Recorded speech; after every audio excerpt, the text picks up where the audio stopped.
I want to tell you a secret about me. So when I was growing up, we would just watch movies on repeat over and over again. And there are some movies out there that I have probably seen over 150 times.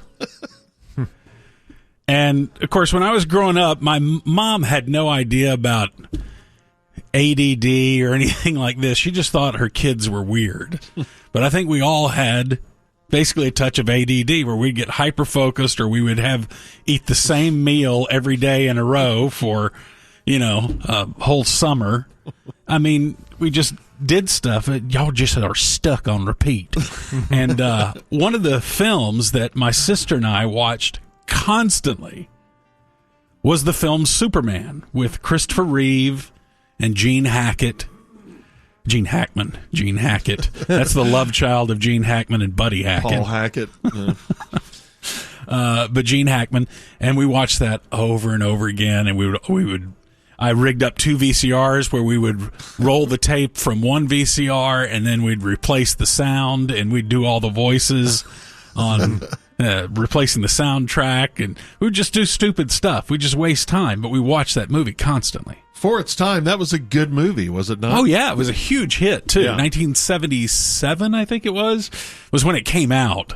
That came out that early? I think so. I want to say like 79 or 80. Okay, all right. That'd be my guess. Daddy will chase that down for us. But, yeah, so we watch this all the time. 78.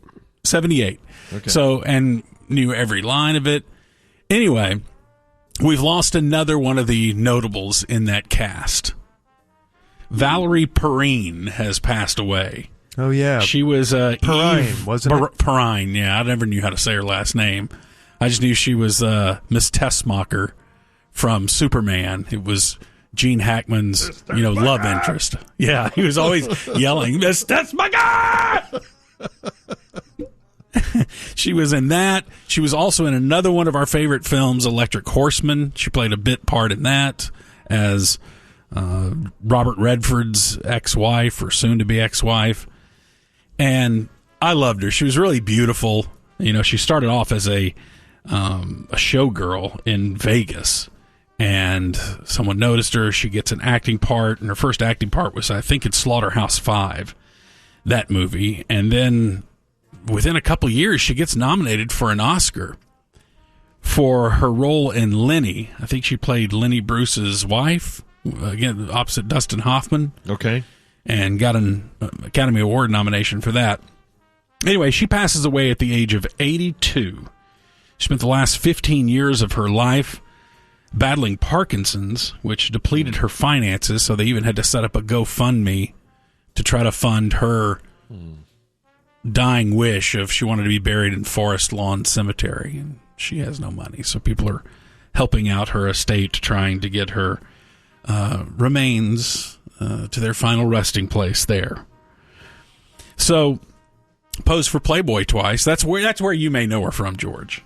I don't remember that. From her Playboy days. Then when I was reading about her after her death, she had a more interesting life than I even thought. She already had a pretty interesting one, being nominated for an Academy Award. But she never married, never had kids. She never climbed Everest, never was gay that I know of.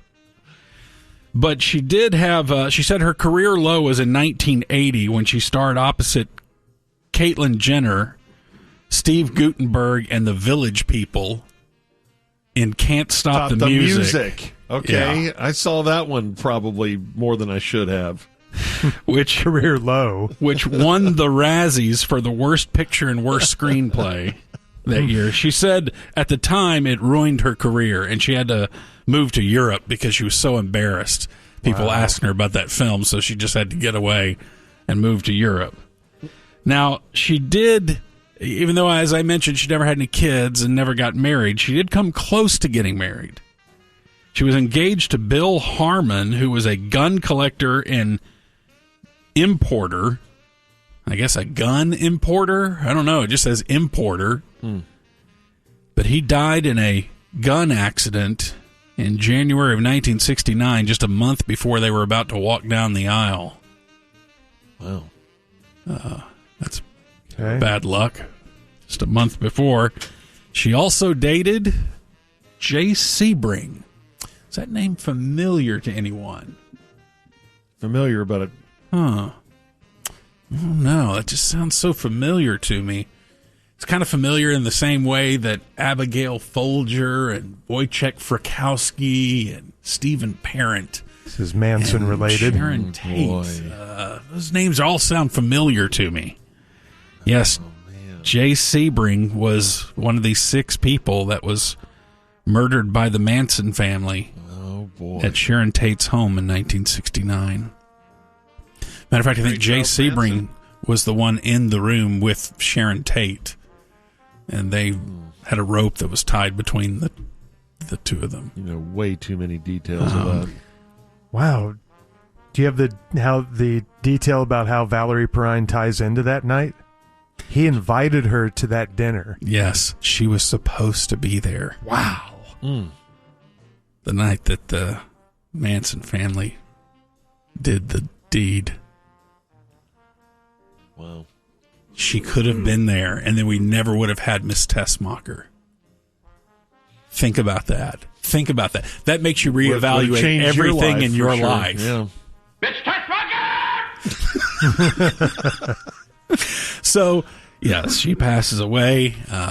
So this continues the Superman curse. Yes. The Superman curse, because, as everyone is very aware, Gene Hackman died in mysterious circumstances last year at the age of 95. How weird is that he and his wife die at the same time? Mm-hmm. And he's found in the laundry room on the floor with like a walking cane nearby him and a pair of Oakleys upside down on the back of his head. He was about to go out for a walk or something. It was just very suspicious what happened there. You tried to make it that way back when it happened, but it very really wasn't. suspicious. So Gene Hackman is certainly part of the Superman curse. Then you go back to the original of the Superman curses, and that's what happened to Christopher Reeve, Superman himself, who was a very, very famous actor. He turned down the roles in American Gigolo, The World According to Garp, Fatal Attraction, Splash, Romancing the Stone, Lethal Weapon, Body Heat. These are just the roles he turned down. Yet he was Superman. He was other roles. Other people. But he was like a Superman. He was kind of a He-Man. He was a pilot. He was rated on every kind of which way to be a pilot. He got into equestrian. This is the thing that turned on him, because the horse turned on him. Yeah. He was in an event. He actually competed, and in May of 1995, his horse made a refusal. That's what they call it. Stopped as they were approaching a jump, wasn't it? He began the third fence jump in this event. It suddenly stops. He falls forward over the horse. He's holding onto the reins. His hands get tangled up, and the bridle and bit were pulled off the horse. He landed head first on the far side of the fence and shattered his first and second vertebrae. Gosh. So he's paralyzed from the neck down, and it stopped his breathing. Now, paramedics get there within 3 minutes. We're talking about Christopher Reeve now. Arrive within 3 minutes, and they have to get air into his lungs because he can't breathe. So he's taken to the local hospital. Then he's helicoptered out of there, and he has no recollection of the accident. He just wakes up. He's 5 days later. He's heavily medicated. He's delirious. He finally regains full consciousness, finds out that he is paralyzed from the neck down, can't breathe without the help of a ventilator. He starts telling his wife, maybe it's best if we just let me go here. Mm-hmm. And he talked about his inner anguish. He's lying in the ICU. This is Superman lying there with a broken body in the ICU alone at night. And he's saying that, can you imagine what's going through your head? No. As you're trapped in there, the prison of your own mind in this broken body. And he said he was at his darkest time when all of a sudden the door flies open, and dressed up in a yellow surgical gown, a blue scrub hat, and glasses, and speaking in a Russian accent is Valerie Perrine. Robin Williams, his best friend, who's doing a routine as a doctor and announces that he's he's Christopher Reeve's proctologist and he needs to do an exam immediately. Only took a moment. And he said that his buddy Robin Williams made him so happy and laughing at this horrible time, what little he could laugh, I guess, laughing on the inside, that lifted his spirits and he decided to fight, to exist, to continue to exist on this earth. And Christopher Reeve went on to live another 10 years or so, 9 years after his accident. And I remember him making the rounds, talk show circuit, and was an inspirational character for coming back after having something that was supposed to crush your human spirit. Looks like in addition to your vertebrae. 20 more years. Oh, I did my math wrong. Wait, it was in 85? He died 95. 95. Oh, 95. Yeah. You're right. 10 more years. Yeah. And so that's the Christopher Reeve part of the curse. And then you have Margot Kidder, who played Lois Lane. Mm-hmm. Now, she was engaged to John Hurd, another famous actor, but they separated 6 days into their marriage. 6 days. Man. How can a marriage go so off the rails within 6 days? That's about how long Kenny Chesney and Renee Zellweger were married. Really? Yeah, maybe. I thought they were married that. like a year. No, it was. They got an annulment, didn't they? Yeah. Like 2 days or something. Oh my gosh. Doesn't that seem crazy to you? I mean, I thought fights are supposed to last longer than 2 days. Yes.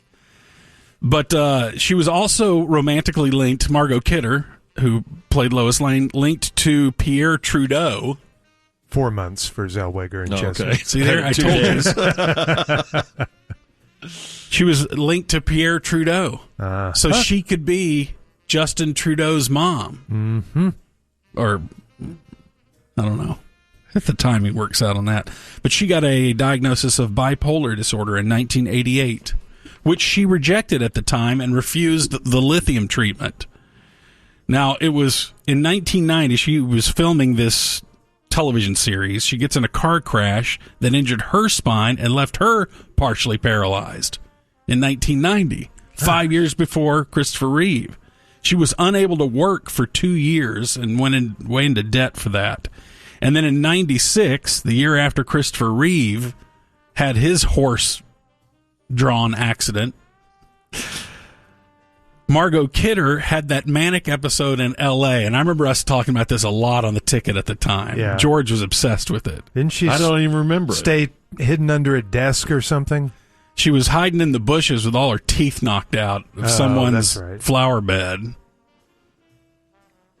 Yeah, and that wheels were off. That was triggered by that she was working on her autobiography when her laptop got infected with the virus and it crashed, and she lost 3 years worth of drafts on her autobiography. Oh, wow. And that sent her into a tailspin. That would send me into a tailspin too. She flies to California to have the computer, get a data retrieval company to work on the computer. They couldn't get the files back, so she entered a manic state. She disappeared for 4 days and was found by a homeowner in the backyard of their house in the flower bed with her teeth all knocked out, that she said was done during a rapé attempt. Good God. Man. She was placed in psychiatric care, and she said that later on, she said that during that episode, she was trying to invent a new religion for women.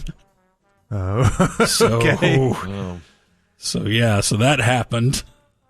And then she ultimately gassé and Hahahe in 2018. So all of the principal actors of the there's no curse. Superman movie hold on. are now dead. Not just the principal actors, but on the Wikipedia page for Superman, the movie, the first 13 actors, the only 13 actors listed, they're all gone.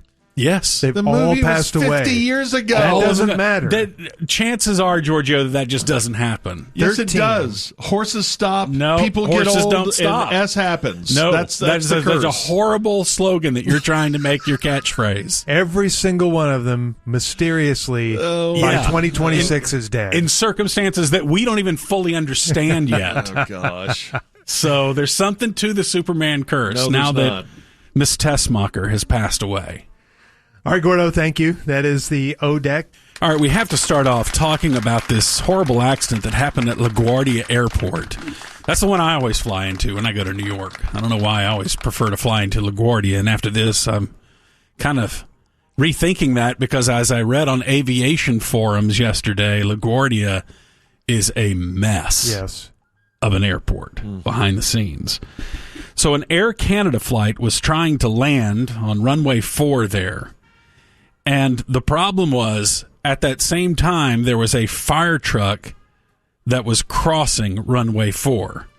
And this jet, this Air Canada jet, it was a Jazz jet operated by Air Canada.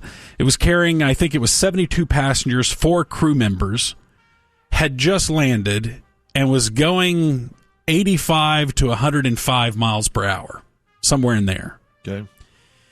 The fire truck apparently gets clearance from, and I have no idea how this happens, but one person is controlling the air and the traffic, the ground traffic. It seems like there should be some ground redundancy somewhere in there. But you have to go through the control tower. But they get permission to cross, but then immediately that permission is withdrawn, but they keep crossing, and the Air Canada jet plows into this fire truck. This results in 2 deaths. Amazingly, only 2 deaths. Yeah. But the people in the fire truck, not killed. Yeah. It was the pilot and co-pilot of the jet that were killed. And when you see the pictures of this plane, the front, I'm estimating, there's probably better estimators than me in this, but the front 20 feet of that plane is gone, is just obliterated. Yeah. Basically, everything from the door forward, the entire cockpit is just gone. And neither of those pilots had any chance. Yeah. Any chance of surviving. So I have the audio here of the air traffic controller talking with the pilots and the truck. Okay, so I think this is interesting to listen to. I don't ever quite understand all this audio because they are speaking in numbers and are more pilot-minded may understand this better than I do, but you can certainly hear them telling the truck to go ahead, and then you hear the guys telling the truck to stop, repeatedly stop. Truck 1 and Company, LaGuardia Tower, requesting to cross 4 at Delta. Truck 1 and Company, cross 4 at Delta. Truck 1 and Company, crossing 4 at Delta. Frontier 4195, just stop there, please. Stop. Truck 1, stop. Stop, Truck 1, stop. Stop, Truck 1, stop. Delta 2603, go around, runway heading 2000. Jet 646. Jet 646, I see you collide with a vehicle here, just hold position. I know you can't move. The vehicles are responding to you now. Is the runway closed? Delta 2603, go around, runway heading 2000. Heading 2000, go around, Delta 2603. LaGuardia Tower. Truck 2, runway 4 is closed, correct? Yes, go on to runway 4 now. Proceed on runway 4, you have access. Tower, car 90, runway 422 is closed at this time. 90, roger. LaGuardia Tower, vehicle 98. 98. Vehicle 98. Vehicle 98, please show at this time. Runway 422 is closed. I repeat, runway 422 is closed at this time. Tower, car 90, LaGuardia Airport is closed at this time. So they closed down the entire airport after that. And you can hear it at first. The first voice you hear is the truck requesting access to go across. You can hear LaGuardia Tower requesting to cross 4 at Delta. That's the truck. Truck 1 and Company, cross 4 at Delta. And that's the permission. Truck 1 and Company, crossing 4 at Delta. That's the confirmation. Frontier 4195, just stop there, please. And then Stop. Truck 1, Stop. and then stop. Truck 1, stop. That's what he's saying. And of course, he proceeds right out in front of that. And then you hear him saying Jazz 642, and no response. Stop, Truck 1. Stop. Stop, Truck 1. Stop. Delta 2603, go around. Runway heading 2000. Diverting the Jet plane. 646. Jazz 646. That's the plane. Jet 646, I see you collide with a vehicle here. Just hold position. I know you That's the can't. collide vehicle. So he's talking to 2 people who aren't there anymore. Did you hear about the part that they released that came about a minute after that you played, and you hear that air traffic controller say, "I messed up." Man,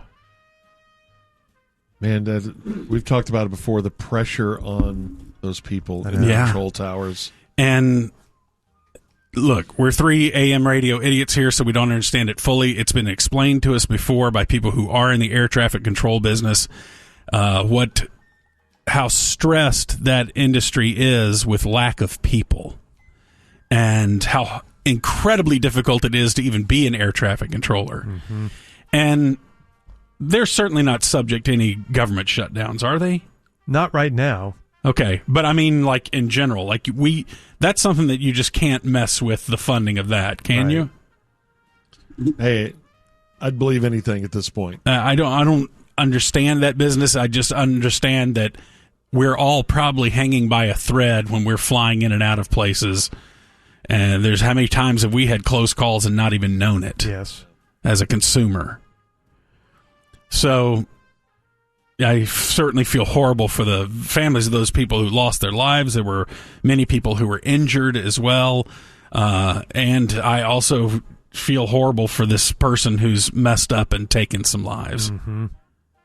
Also shows that once you land, you're still not safe until you're to the gate. There's so many accidents happen on the runway. And I always have a sigh of relief once we touch down and we've slowed down a little bit. Yeah. Now, people are saying that these pilots are kind of heroes because they really slammed on the brakes because they saw what was happening. Mm-hmm. And because they were able to slow as much as they did, as quickly as they did, they probably saved a lot of lives while losing their own. Mm. Now, I don't know, once again, AM radio idiot, but is it not protocol for a truck driver to look each way after you get the go-ahead? I wondered that too. They had to have seen the plane coming. Or is it one of those cases, if it's coming right at you, you can't judge it? I don't know. Maybe you're looking at 3 or 4 different runways. I know. I don't know. Certainly there'll be a huge investigation that will answer all of these questions, but these are the questions. Sure about the flight attendant that was thrown? Okay, you're getting to that? Yeah. Yes. This is she was sitting right behind these pilots, okay? So she's almost part of the cockpit that was obliterated. Her name, Solange Tremblay. Very fancy name. So she's strapped in the jump seat. Well, it hits the fire truck. She is thrown and ejected from the wreckage. She flies 320 feet away. That's where her seat came to rest. That's 320 feet away from the plane. She's attached to her seat, strapped in her seat. The seat ends up that far away. She survives. Man. She had a broken leg and multiple bone fractures and was in the hospital, but she survives that accident. Wow. Unbelievable. Man. 300 feet. Yeah. That speed. In answer to your question about air traffic controllers, they are considered essential federal government employees. So during a government shutdown, they have to continue working without pay, but they will receive back pay once the shutdown ends. Yeah, that was the deal a couple of months ago when they were doing that. Okay, then why don't we have a fund that is funded that pays them out of that fund until they get their regular pay back? Right. They should not miss a paycheck. Right. We don't want them working angry because they're not getting paid. How messed up is that? Not that they would do that? Anything on purpose, but you want them in a right mind. So that was the big news nationwide. We also had an incredible story locally. This always scares me. You talk about your life hanging by a thread even when you don't know it. This happened on one of our highways. A 79-year-old man was killed on Saturday morning after a loose wheel from another vehicle struck his car on I-35 near 8th Street. Anyone know where that is? 35E or 35? Oh, okay. It says 35E. 35E. Richard Hood Dunham. Wow. Passing away at the scene at 6:30 in the morning. Sorry, George. Yeah. Any relation? I hope not. Not that I know of. I should have asked you before the story. But, yeah, the crash happened in the northbound express lanes. of I-35 near 8th Street. The Chevy Tahoe that was traveling southbound loses its wheel. The wheel bounces over the other direction of travel. Wow. And that's where it killed Richard Dunham, the 79-year-old man. God, what Split second freak accident. Wow. Isn't that those crazy? Stories. And then this story's it's very serious, okay? But everyone freaked out over the headline. Quadruple amputee cornhole player. Why is George's shoulders quivering? It's not right now? audible. It's not audible. Has been arrested for shooting and killing a man during an argument. Okay, just stop right there. Right, is that it? Quadruple amputee shot and killed a man during an argument. This is a person with no hands, no arms below the elbow. Well, he's got attachments, clearly. If he plays cornhole and he can fire a gun. No. You watch him playing cornhole, he throws it with nubs. Really? Yeah. Wow. So, shoots and kills a guy during an argument, allegedly. And they're... While driving. How does he drive? While driving.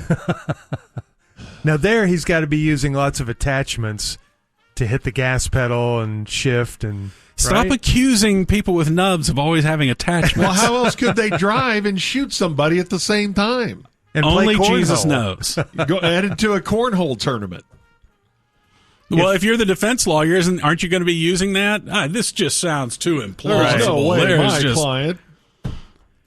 And then there were two witnesses that were riding in the car when this happened.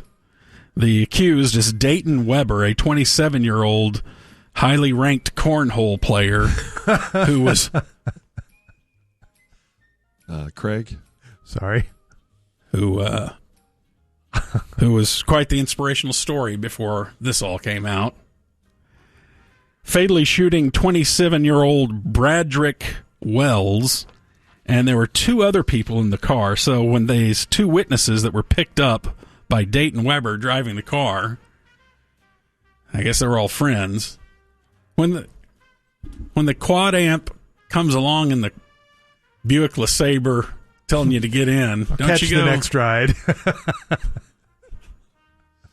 Anyway, they picked up these two witnesses. The victim was already in the front passenger seat at the time, still alive, but an argument breaks out as they're driving, and that's when the quad amp pulls out the gun and shoots the guy in the driver's seat. And so the witnesses are freaking out, and the Dwayne Weber, what's his name? Dayton Weber, pulls the vehicle over and asks the witnesses in the back, say, hey, get this guy out of the car. They refuse to do that. They get out of the car themselves and flag down someone and call an officer. And then Weber drives off with the victim still inside the car. And then around 12:41 in the morning, they discovered the victim's body on the side of the road. And then a little bit further down the road, they find the cornhole player's vehicle abandoned there. And then the cornhole player is in the hospital getting treated for amputee. Or no, just getting treated for something or another. I guess somehow they got injured. Probably a car accident because they were driving with nubs. Maybe he's able to drive using a series of eye blinks. What? Yeah. You can operate a wheelchair Yes, like that. like Stephen Stephen Hawking. Operate Hawking. a LeSabre like that. But he can move it. Well, the LeSabre's a little bit of an added detail. That's not a confirmed vehicle in this story. But yeah, there are videos of this amputee cornhole guy shooting rifles and handguns. Damn. He's put that How? out on social media. Does he have a string in his teeth that's attached No, to the trigger? No, and no. Leans back? Doesn't yank it like a pit bull. If this quadruple amputee is able to drive, be a nationally ranked cornhole player, Yeah. and shoot guns, he's one of our finest, except for the murder well, stuff. Hell, the whole murder thing. Except for the murder stuff. It's Yes. over now. Yes. Kelly LeBrock is 66. Happy birthday. I could have predicted gross. that every year on this day, George has a reaction to this. You love Excited Kelly it's LeBrock. She was in Weird Science. Yeah. You know who she used to be married to? Who? Steven Seagal. Did you hear Really? that Yeah. Hollywood Ruins wanted her everything. to have bigger boobs? What, Craig? No, Huh. that was Deborah Messing. Laura Okay, Flynn Boyle is 56. God, I haven't seen her in a long time. Was she the real skinny one who was always hanging around Jack Nicholson or Yep. Nicholas? Nicholas. Nicholson, not Oh. Nicholas. She caddied for him.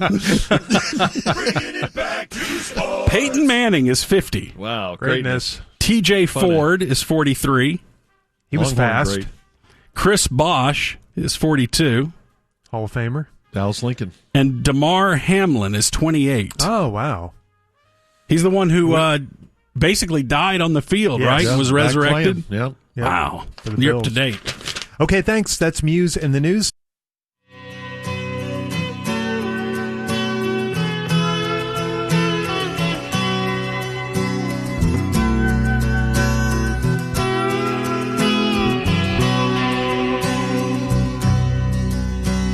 The legend lives on from the Chippewa on down of the big lake they call Gitchagumi.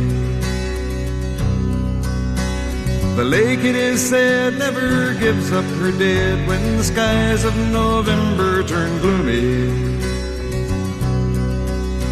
With a load of iron ore, 26,000 tons more than the Edmund Fitzgerald weighed empty. That good ship and true was a bone to be chewed when the gales of November came early. The Wreck of the Edmund Fitzgerald, a song by Gordon Lightfoot back in 1976, made it to number 2 on the Billboard charts and stayed there for a long time. I remember this song when we were kids, but I never gave it much thought until I read my April book of the month, The Gales of November, The Untold Story of the Edmund Fitzgerald, which I finished over spring break vacation. This And- song haunted me as a kid. Did it? Yeah, I thought it was just the tone of the It's song. creepy and then sounding. When you do listen to the lyrics, even as a kid, I thought, oh, man, everyone's gone? They didn't make it? Holy cow. In this book, they spend at least a chapter plus on the song.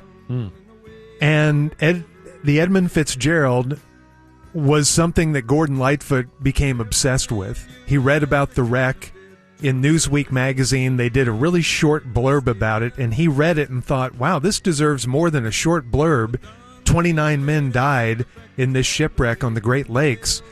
And he was from Canada, so he was very familiar with the region. He was always kind of obsessed with shipping and the lakes, and so he started writing this song.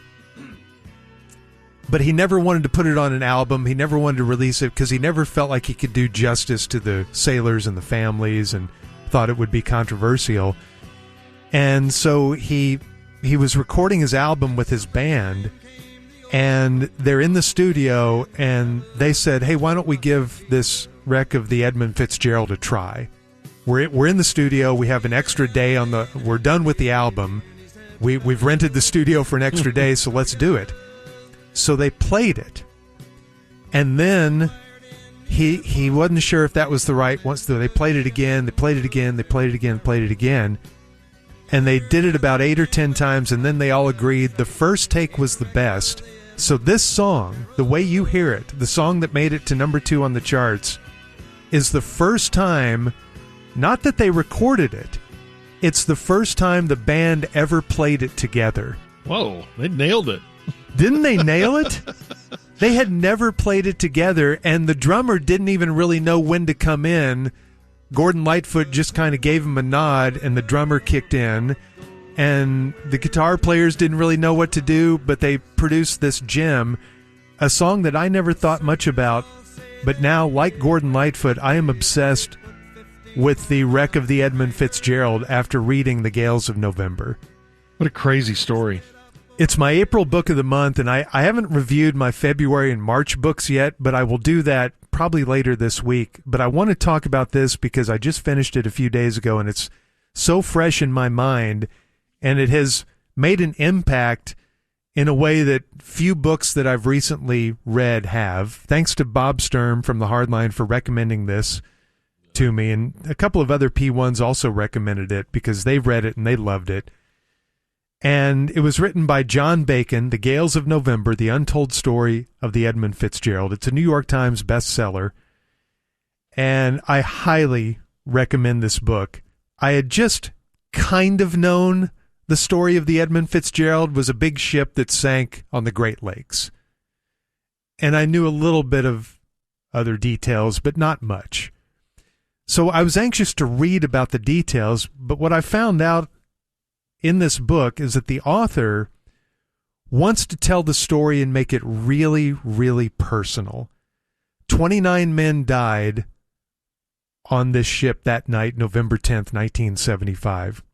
I didn't realize this. The Great Lakes are so treacherous, 30,000 sailors have died on the Great Lakes. 30,000? 30,000 over the years in the history of America. 30,000 sailors are at the bottom of the Great Lakes. They're like small oceans, and yeah, when those storms roll in there, we used to live on Lake Michigan or just off of Lake Michigan, and man, those waves are like the ocean. Yeah.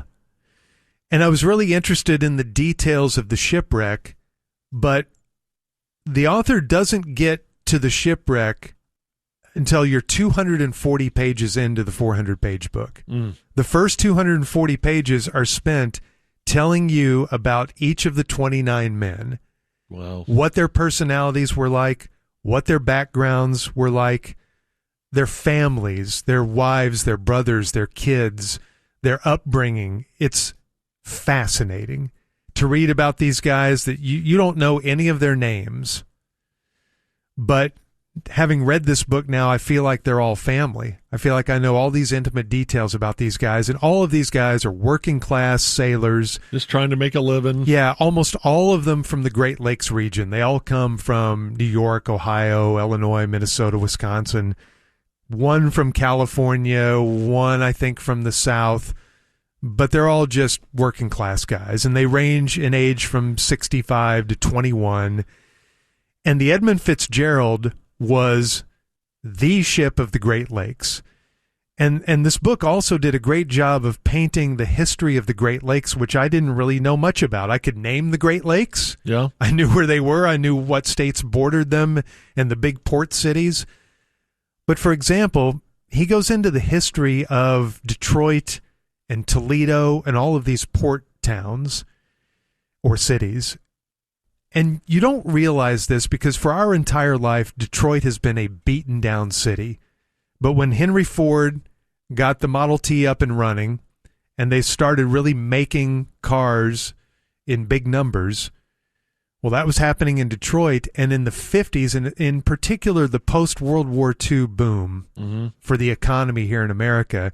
And it was so centered around the automobile because, you know, in the 50s, everybody had to have a car or two. And so Detroit was just churning out these cars. Well, they needed the iron ore to make these cars, and the iron ore was mined all around the Great Lakes. And the most efficient way to ship that iron ore to the auto plants was on a boat. Yeah. Not a train, not a truck. It was on a boat because the Edmund Fitzgerald, for example, carried 26 million tons of iron ore. 26 million. On each voyage. 26 million tons. Wait, is that right? 26 million tons? 26 million tons. That is correct. Lightfoot even referenced that. One of the lines is 26 million tons more than she weighed empty. That's how much it carried. So they would carry this iron ore from Duluth and other ports down to Detroit and Toledo. So in the 50s, Detroit was the place in America.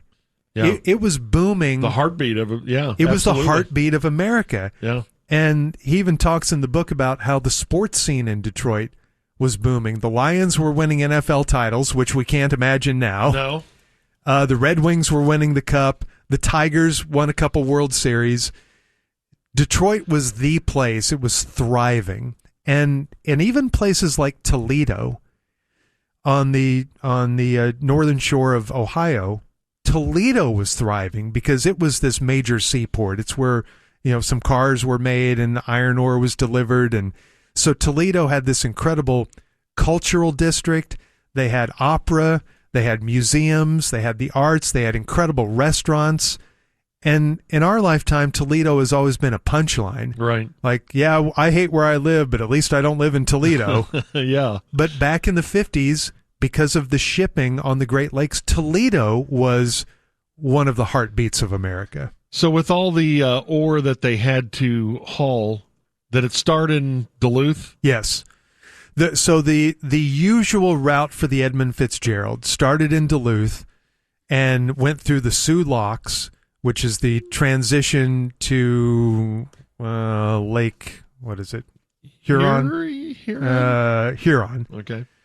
And then that takes you down to Detroit and Toledo. On Lake Erie, you got to go through another little gate. Mm-hmm.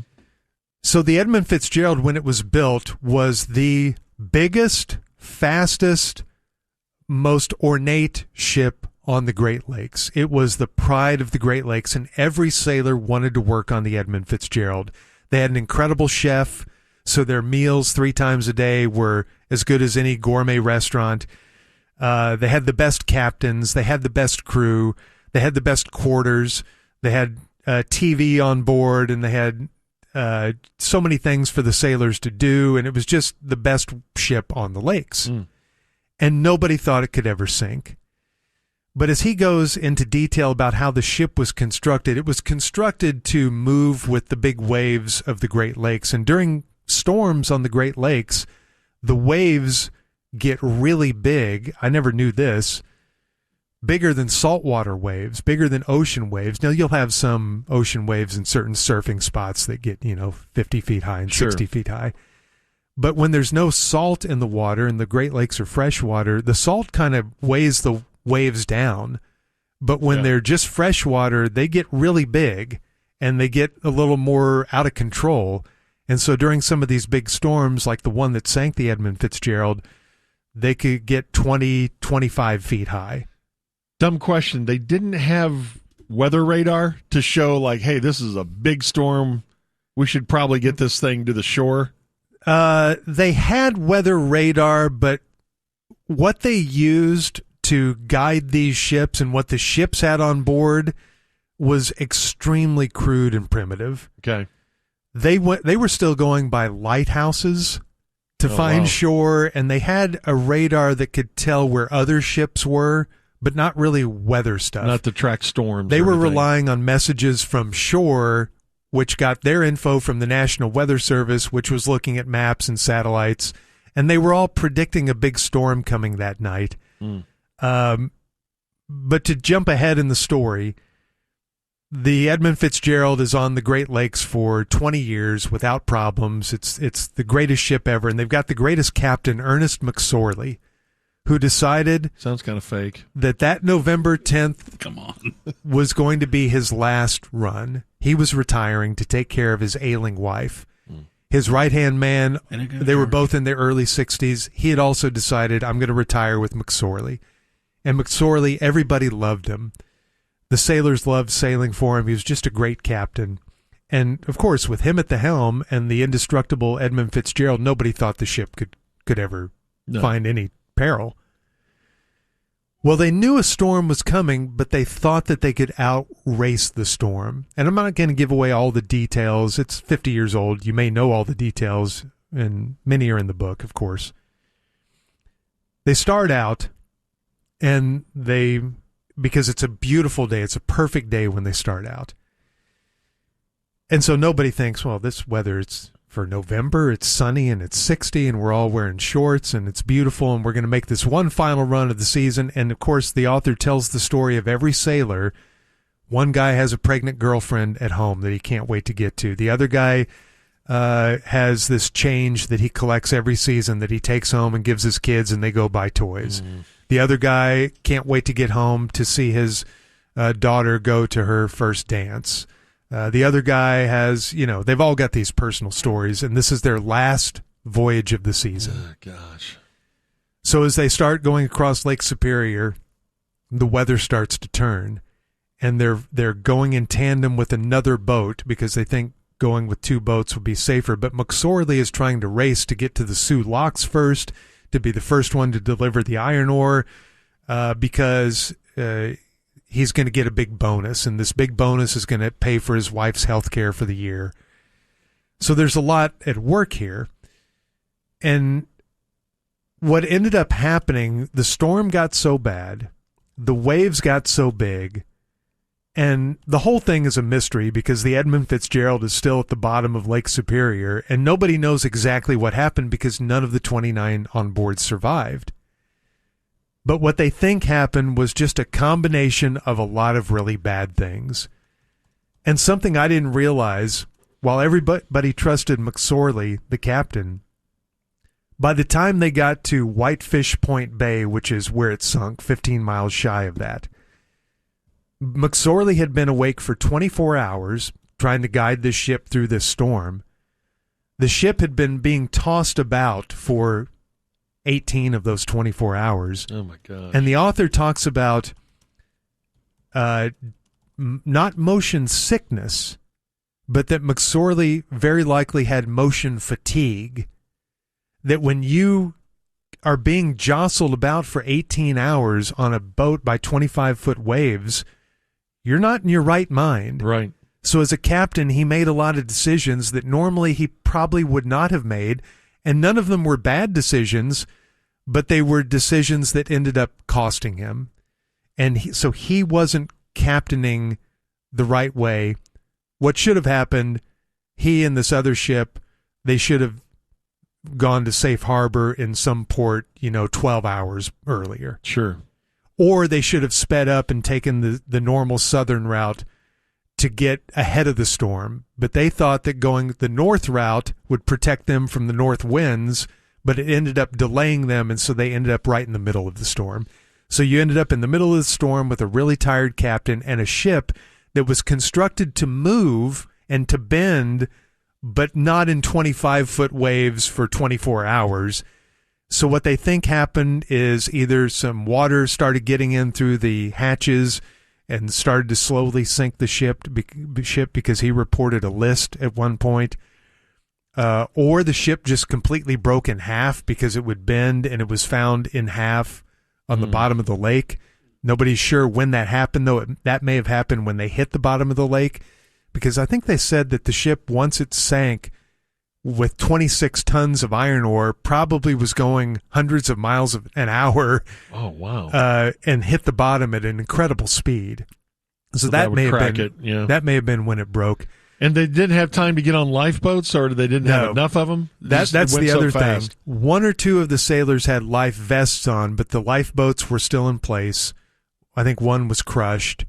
They didn't have time for anything, so it happened very quickly. And the thought is, they probably all thought, we're on the Edmund Fitzgerald. It'll never sink. We have the best captain in the world. Yeah, we've got a list right now. We're taking on water, but we're 15 miles from Whitefish Point Bay. We'll still make it. So I don't think any of them expected that the ship was going to go down. Like the Titanic type thing. This isn't going to happen. Right. This can't sink.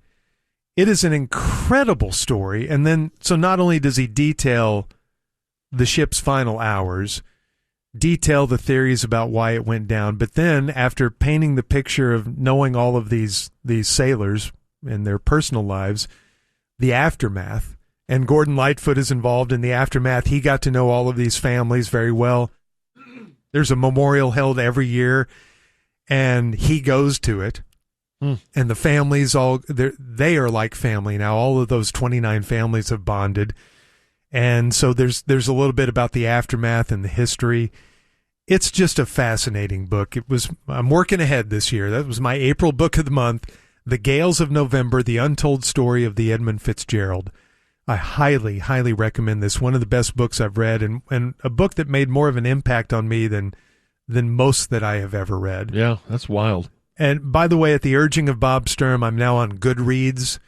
I don't know what I'm doing there. I haven't listed all the books in order, but I've listed most or all of the books that I've read over the past 5 or 6 years when I've gotten back into reading. So you can follow me on there if you want to know which books I've read. I've done a poor job of producing the lists of all of these books of the month. People love lists. But people love lists, so I'm on Goodreads now. So that is The Gales of November, The Untold Story of the Edmund Fitzgerald by John Bacon, my April book of the month. And now I look at that story and I listen to this song by Gordon Lightfoot completely differently. I'm telling you, I listened to it 20 times yesterday, and now I love it. It's haunting, though, isn't it? It's extremely haunting, but he wanted it to be haunting, and so that's, I just always heard it. The other weird thing about this, I'm telling you, I could do. I almost thought about doing our podcast on this week, because I could talk for 2 hours about the Edmund Fitzgerald. But another thing about the song, Gordon Lightfoot was surprised that it did so well on the Billboard charts because it's just a story. There's no chorus. It's a long song. It's 6 minutes. Yeah, 6.5 minutes. And that typically was not a hit maker in 1976. No. So just everything about it, all this tangential stuff around the shipwreck of the Edmund Fitzgerald, just fascinating to me. And coming up next, we're going to talk to a sailing expert who knows the Great Lakes. When supper time came, the old cook came on deck saying, fellas, it's too rough to feed you. At 7 p.m. a main hatchway caved in. He said, fellas, it's been good to know you. The captain wired in, he had water coming in, and the good ship and crew was in peril. Later that night, when his lights went out of sight, came the wreck of the Edmund Fitzgerald.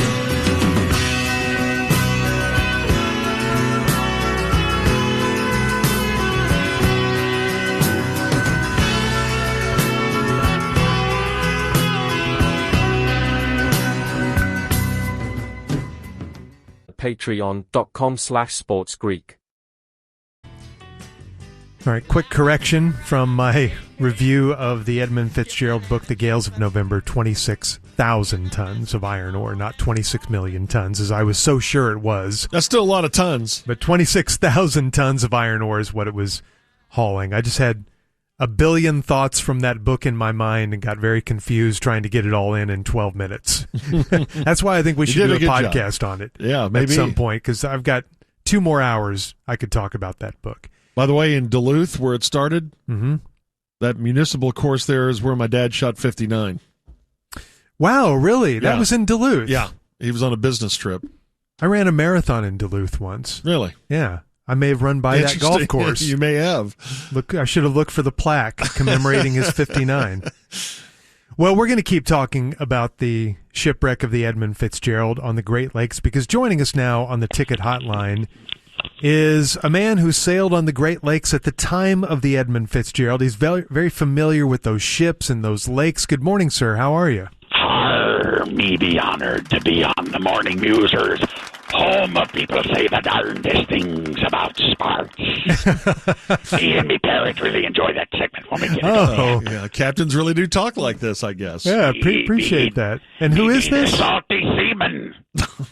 You're a salty seaman. The Salty Oh, Seaman. the Salty Seaman. That be me name, also a.k.a. the lone survivor of the Edward Fitzgerald, which was an unrelated but competing vessel that I piloted on the Great Lakes in the 1970s, same time as me Edmund Fitzgerald. We had a bit of a rivalry, the two boats. Wow, I never knew that. But the Edmund Fitzgerald was a much bigger boat than mine. Okay, so yeah, what kind of boat did you have? Georgie. The Edward Fitzgerald, me boat. It was a pretty good little M15 Bayliner. Okay. That's hardly a freighter. With a That's nice little 60-horse Merc on the back. That's a runabout. The pride of the Great Lakes back in the day, according to all the locals. She was the pride of Lake Superior, the Prince of Lake Erie, and the Reuben Sierra of Lake Huron. But on the night me boat sank, we were taking on water, and me parrot were freaking out. Your bilge pump couldn't keep up, huh? Wouldn't keep up charge. Well, what was your payload and where were you heading? Good question there, Craig. Arr. We were carrying a load of Coors beer to Texarkana in 24 hours. What? That does not connect to Texarkana. I was paid by a gentleman of finance out of Atlanta named Big Enos Burdett. And Big Enos was named such because he had a big penis. Well, why wasn't he called Big Penis Burnett? I'm sorry, George, I don't follow. Anywho, on the fateful night of the sinking of the Edward Fitzgerald, we were taking off from port, and right away we began taking on water. All kinds of water, fresh water, salt water, Dasani, I think there was some Evian. I don't know. All sorts of water. And I yelled to me parrot to hoist the mainsail and bring round the lifeboats. But he couldn't understand me due to the wind and the gales and the wind and Aretha and the gale. Right. Plus he was a parrot. So he accidentally gunned the engine and rammed us back into the pier when we began sinking with no land in sight. Oh, that's what caused it. The pier. And we battled, me and the parrot, to keep the boat upright and have full internet connection, but we lost the Wi-Fi. And then we lost the entire boat, which sank to the bottom of Davy Jones' locker, where it remains unfound to this day. Well, I don't know about all this. The fakest story I've ever heard of my life. The watch was on board, too. I had a pretty nice little Iron Man I had just bought. But anyway, after I lost the Edward Fitzgerald, I became a mariner on what is known as America's sixth Great Lake. The sixth Great Lake? What is that? Lake Louisville. You know it. Right? No. That is no. called the sixth Great Lake. Mm-hmm. In the Salty Seaman, I be renting out me 3 boats for partygoers for the last 20 years, starting with the 10th summer bash that you guys had out there. So you were there? If your viewers this morning want to rent from me, the old Salty Seaman, you can rent out me boats online on me website and just go on there and choose from the drop-down menu, either the Nina, the Pinta, or the Santa Maria, whichever one you want. Okay. Guest size. Well, what's your website to rent out boats to party on Lake Louisville that are fun? Just go to gobowling.com. And there you can print out the free coupon for a round of free golf or rent the Nina, the Pinta, or the Santa Maria. Okay. Well, maybe we'll see you around. Phil boats or something. God bless me, parrot. All right, we'll see you. There goes the Salty Seaman, who only captains boats on freshwater, interestingly enough.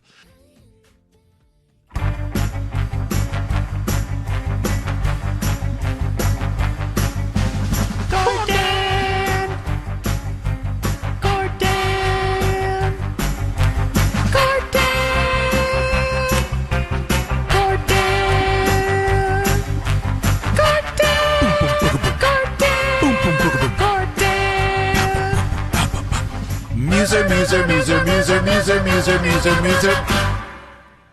Gordon. And who's back? That's what I'm talking about. Gordon the superstar himself. Shoot. Man, this is the first time that I've seen you out in the wild twice in like a 2-week span. That's never happened. What are you talking about? You following him around? No. We've just been in the same place We went to a comedy show together. Went to a comedy show, and then we went to the dinner to support At Last. I saw you out in the wild. That's right. Then. Yeah. Yes, you did. So twice out in the wild, I saw one Gordon Keith. We had a fancy dinner, and then we went to a comedy show. As a matter of fact, Gordon was just a teensy-beensy late to the show. And instead of asking the people PPT, in our row to excuse me, he went to the row behind us and then climbed over the row to get to his seat. I did. He didn't realize it was me until he sat down. I was like, you could have just said, excuse me. And then he hey, what's going on, man? How you doing? He didn't have him turn the house lights on. It's like too many people. Stop the show while I get to my seat. Excuse me. But there were only 4 people in your way. And I feel like if you have an aisle seat, you do have the responsibility to know that there are going to be people that will need to get in or get out of their seat, and you should be okay with it. That's what you sign up for. Yeah, but there was 4 people versus only 2 people had inconvenience on the row behind. But then now you have the uncomfortable thing of climbing over a row to get you to your seat. It was a little uncomfortable because once I stepped foot in my seat, because I had to, lean over, fold my seat bottom down, and then stand in that, right.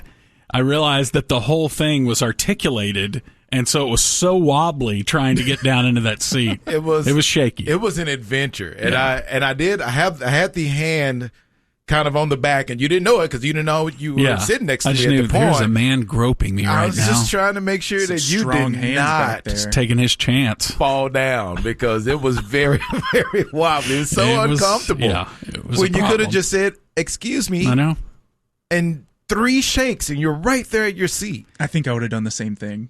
I don't want to make anybody have to move. I'll just step over. They're not moving. They're just standing up or just letting you through. Yeah, it's uncomfortable because everyone is seated and there is a show going on stage. So to make 4 people stand up just felt... It's too much. Yes, it was too much. It was too much. I was trying to choose the path of least amount of inconvenience. And I probably chose wrong. So to make the 2 people behind you do the exact same thing you could have done without the step over. Half the number of people, though. But the step over, I think, excludes everything. All of your advantages gone with the uncomfortable step over to get to your row. I didn't know it would be a shaky step over.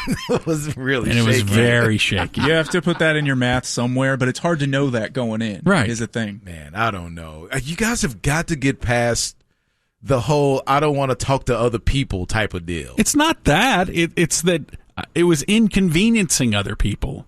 It's not because I don't want to talk to those. No, I'm not saying it like that, but you guys are, I feel at times a little bit awkward in social settings. When it's not just like work-related. Work-related, you're fine. But then when it's, hey, excuse me, my seat's right there, excuse me. That's all, and no one's going to... People do that. Yeah. People do gruff. Yeah, they do grump. They do. They're on the aisle. There's nothing you can do about that. Yeah, you can just walk around, step over. So you didn't care about the 2 people behind you. I did care about more them. about the 4 people on your row. I did care about them. I was just trying to. It was a numbers game at that point. You're doing the equations in your head. Yes. Like and I felt Rain bad. Man. I was like 30 minutes late to the show. And so the comedian points you out, but didn't care about Gordon stepping over the seats? No, that's not he the didn't same get show. pointed out. No. That's a totally different show. Yeah. Okay. Yeah, that was Dances with Wolves. Okay. It totally won. Dances with Wolves. It's it was an interesting dynamic sitting next to you at a comedy show. Why? Because I feel like that's something that you could do in the blink of an eye. That's ridiculous. I respect what they do up there. I love it. I've always fancied myself, man, I'm going to get the courage one day to get up there and do 4 or 5 minutes. And I would bomb and I would run off with my tail between my legs crying. I know that would happen, but you take that chance to do that. And I was just thinking the whole time, like, man, it's all about storytelling now. That's what comedy is, and you're a great storyteller. Well, I have nothing but respect, same as you, for those guys who get up there and do stand-up comedy, because it is an art, and it's about the scariest thing you can do, and I'm fascinated with it. I would like to do it at some point before I am done with my earthly existence. Before you expire? Before I expire, yeah. Like a gallon of whole milk? Because I so appreciate the fact that you can get on stage with just a microphone and entertain people without props, without being explosions and all that sort of thing, just with storytelling and with words. Yep. That's a magical experience. I feel the same way every time I go. I love it. And just to see those guys just putting that together, and where it feels like it's off the cuff and they're just doing this or that, it's so calculated. For I think the really good ones, they know exactly the moves they need to make, and they can steer the people that they're even talking to into those situations. And that's why I always think about you, especially with wireless. Man, you grab the wheel with both hands, both feet. That's a form of crowd work, everything. I guess. Right. Just to get everything going. But yeah, it was at the Majestic. It was a great evening. Of course, I love that theater. The Majestic's really cool. And Akash is a buddy of ours. He grew up listening to The Ticket, and he's, of course, becoming wildly successful as a stand-up comedian and podcaster. And, he was fantastic. He was great the first time I saw him several years ago. Right. And he's gotten a lot better even since then. I'm with you. You can see the growth of his act and him on stage, and what he does is really cool to see. When you catch someone kind of at the beginning of the career, and then you see how they get better and their material and everything to, I don't want to say mature. That sounds kind of weird to say, but in yeah, I struggle with that. When I texted him afterwards, I was like, I don't want this to sound. I didn't say this, You're but way I was funnier now than you were I was then. trying to calculate how do I word this. Yeah. I want to pay him this compliment about how he's even better than the last time I saw him, and how his act has grown, and I think that his skills have gotten even that much better, with it not sounding like some slam on him before, you know? I would think those guys have that, like, they're so dialed into what they're doing that they would understand the difference between, like, you used to suck and now you're awesome, and like, wow, man, you're really improved. You would think. I hope so. What about you? You ever wanted to do stand-up? I did stand-up for a couple of months in college, and then I met this lady that ended up becoming my wife, and I just never really went back. It turns out girls are more interesting than comedy was. Uh-huh. And then now I'm here. Did she like you doing stand-up? Did she come to see your show? That's how I got her to go on a date with me, but no, I never did another show after I met her. Wait, what do you mean? That's how you got her to go on a date with you? So, like, that was one of the things that I was selling her on, is like, hey, do a little stand-up comedy, do this, do that, but really it was the comedy thing, and I was like, you should come to one of my shows. And so she was really interested in you because of the fact that you were a stand-up comic. Right, and then I just never went back. What a bait and switch that was. Hey, worked out. We're still together, I guess. Huh. There were two promises I made her when we first met. Was I would take her to one of my comedy shows. We never did that. And we would go dancing at Billy Bob's. We never did that either. Man, you just lied to her the whole time. Yeah, never did that. And then I also told her I wasn't ready to go on a date yet because it was Valentine's Day. And then first date was the 16th. So I really started our relationship off with a lot of lies. That's very shaky. A lot of lies. There would be no expectation. You built on a shaky foundation. It's okay. We're reinforcing it every year. This is you need to make good on the comedy show thing. Okay. Or at now least the dancing time. at Billy Bob's. That's easy. Yeah, no, I could pull that off. No doubt. And you're probably a bad enough dancer where that could double as your stand-up routine. It could just do it all in one comedy night. show. All in one night. You sell tickets, people can watch you dance. Right. And it might be too funny, to be honest with you. Some guy that can't dance just doing moves. I don't know. Do you remember some of your stand-up? I had one joke. I was a larger child growing up, so I was pretty fat at the time, and I had a joke about I was walking with. It's not funny. I just want to put that out there before I tell the concept. It is not that funny. Okay, not that funny. And I was walking. You don't say this on your no. Act, That's though. not. Okay. That's not how I started it in the act. No. You don't preface this by saying what I'm about to say is not. Is there funny. a comedian out there that will say, "Hey, man, this is not funny"? But he's known as the honest. It's Travis, the honest comedian. I'm asking for a pass here, just so you guys know this is not going to be funny. Don't expect a laugh. No. So I had a bit about being a large guy and how people have expectations of the large guy. And one time I was walking with my friend Amanda, and I was carrying like a muffin or something, and I dropped it, and it landed on the ground. And being a large man, she turned to me, well, you going to get that? Because you're a fat guy, and you're going to eat it. Like I said, not funny. Oh, that's okay. Not funny. So you got to set up, but you never got around to the. Was there was a punchline though at the time, or you're saying that was? It was a version of okay, that. I'm not doing that. I'm sorry. That's me. Oh, brother, this guy stinks. Yeah, we don't need Gordon in the crowd for that, man. Don't ever tell Gordon. I wonder why I joke. spent 2 minutes setting up. This is not funny. What was the longest that you? How long was your set? Your longest set that you ever did? I did all my sets at the Backdoor Comedy Club, and they were like 3 to 4 minutes long, and that's just what you had when you were signing up. By the end, like I was not the 100th person to go up. I was like the 75th, just because they knew my face. Again, not funny. Just they knew who I was, and I was a nice guy. So I mean, you gotta have tapes. You gotta have tapes of this. There was one a long time ago. It was on Facebook. I doubt it's still there. Wow. Maybe it was MySpace. Could have been MySpace. How many total shows do you think you did? Probably 12 to 15, something like that. Okay. The most experienced stand-up comedian we have. Don't say that. Here at the station. Don't say that after I just got swatted to half court. No, Donnie, you've been up on stage telling jokes. Once. And? What was the experience like? Scared? Heck yeah. Yeah. Heck yeah. We were in San Antonio. It was me and Dan. Mm-hmm. I went second. They had and Dan had stand-up comedy He experience. had the experience. And then, to make matters worse, I had a certain thing that I had to talk about. So my comedy had to be about natural disasters. Because it was a bet payoff kind of thing. Right. Yeah. So when we walked in, the sign-up sheet had 1 field, 2 and 3 empty, 4 through 50 field. I don't know why they thought the second and the third spots were the worst ones. So walked in, so we can sign second and third, right? Yeah. So I went second, Dan went third. And the first guy got up there and did about 5 minutes. And all right, here we go. They just usher you up and down. Mm-hmm. Yeah. I was up there for about 3 minutes, and it's the most nervous I've been. I'm sure we've got that audio still, don't we? Yeah, the first time we played it back, it was they forgot a beep. Oh, no.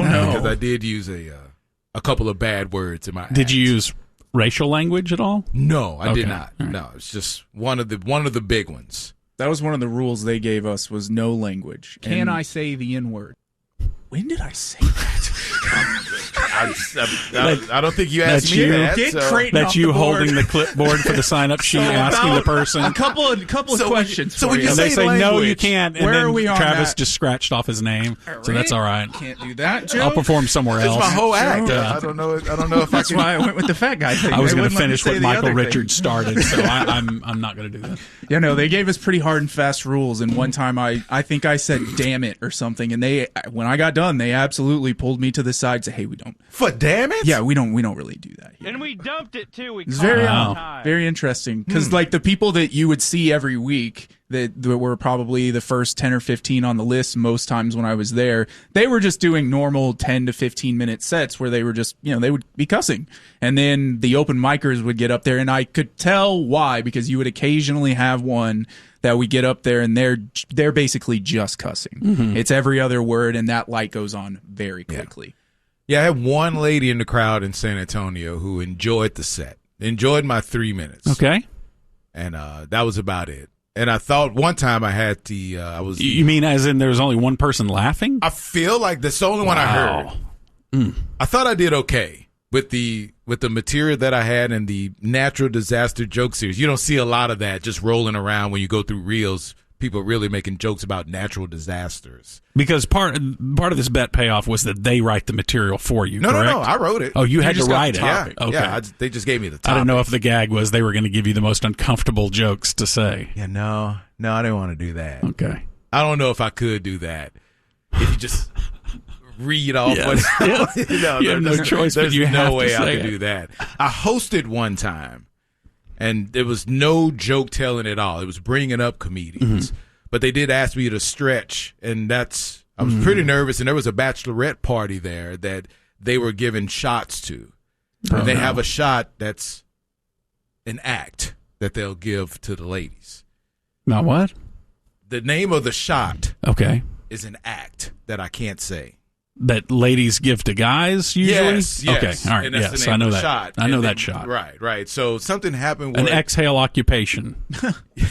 yeah. And it started coming out of her nose, and I Gotcha. made a little quick wit about that had the people laugh, and it was intoxicating.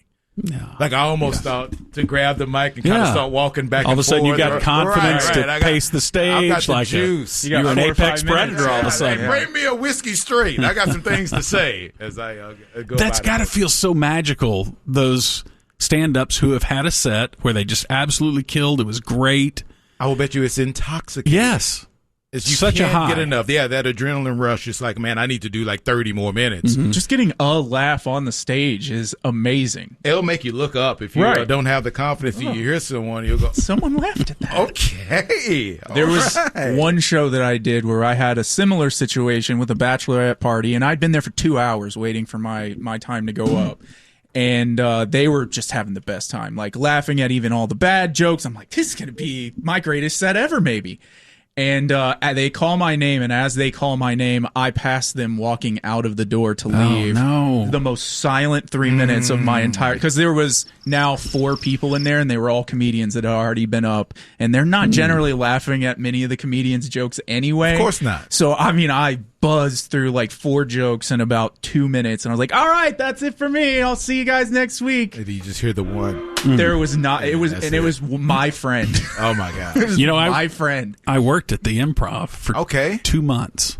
I was a doorman at the Improv in Dallas. I used to have one on Walnut Hill and Central. And I was the door guy who would show people to their seats and everything. And I got the honor of, every once in a while, one of the door guys, every night, one of the door guys would be on pickup duty. You would have to go to the hotel and pick up the comedian if they were coming in from out of town. And you would take them to the venue, and then you would take them home at the end of the evening. And I got that a few times, which I thought was really cool, getting to ride my beaten down car with, and I actually carried a billionaire, a man who would become a billionaire, in my car and went out with him. He wanted to go to a strip club. I had to take him to a strip club. Okay. I hate when that happens. He was very, very, I guess I can say who it is. I think I've told the story before. It was Byron Allen. Really? Yeah. Man, I used to think he was so corny. He was? I mean, he's very, very powerful now. But his media thing stretches out. I think does he own BET now? And like he owns a lot of stuff. He has a media empire all over the place because he was on Real People, right? Mm-hmm. Yeah, and that's what I knew him from. Right. So he was famous. And, okay. Put up the signal. Yeah. Man, this is awesome. I could talk comedy with you all day long. But next time, just say excuse me and you'll get to your seat. I made the right call. No, you didn't. I made the right call. That's the wrong call, dude. That's the way to do it. Yep. Believe me, I'm hearing from a stand-up comedian right now that I made the right call. Travis even told me. He knows the etiquette of stand-up shows. The most experienced stand-up comedian we have here. The man who went 3 minutes one time without a laugh because the bachelor party left. Bachelorette. No. All right, that's Gordon. Thank you, Creighton, and thank you, Hot Yoga. A man is facing some murder charges along with a few other charges to go alongside of it as he's been formally charged, and this is Dayton James Weber, 27, of La Plata, Maryland. Was arraigned in the District Court of Maryland for Charles County, being located in Charlottesville, Virginia. He was arrested following the fatal shooting of 27-year-old Bradrick Michael Wells.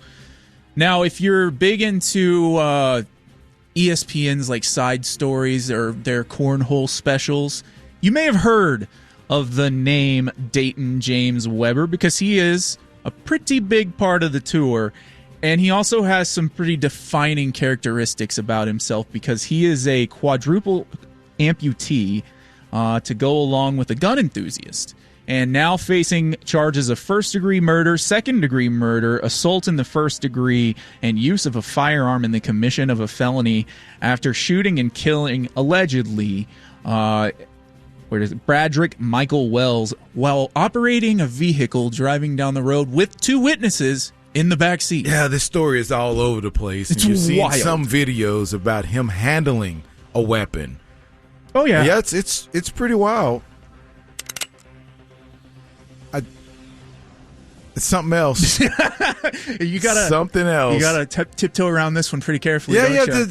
It's almost you're just trying to imagine in your head as far as how everything is going with that, and it's tough. Because I can imagine if he's operating the vehicle, he's got some things that help it make it a little bit simpler for him. Sure. And maybe he doesn't need full control of everything at one time to be able to move the vehicle.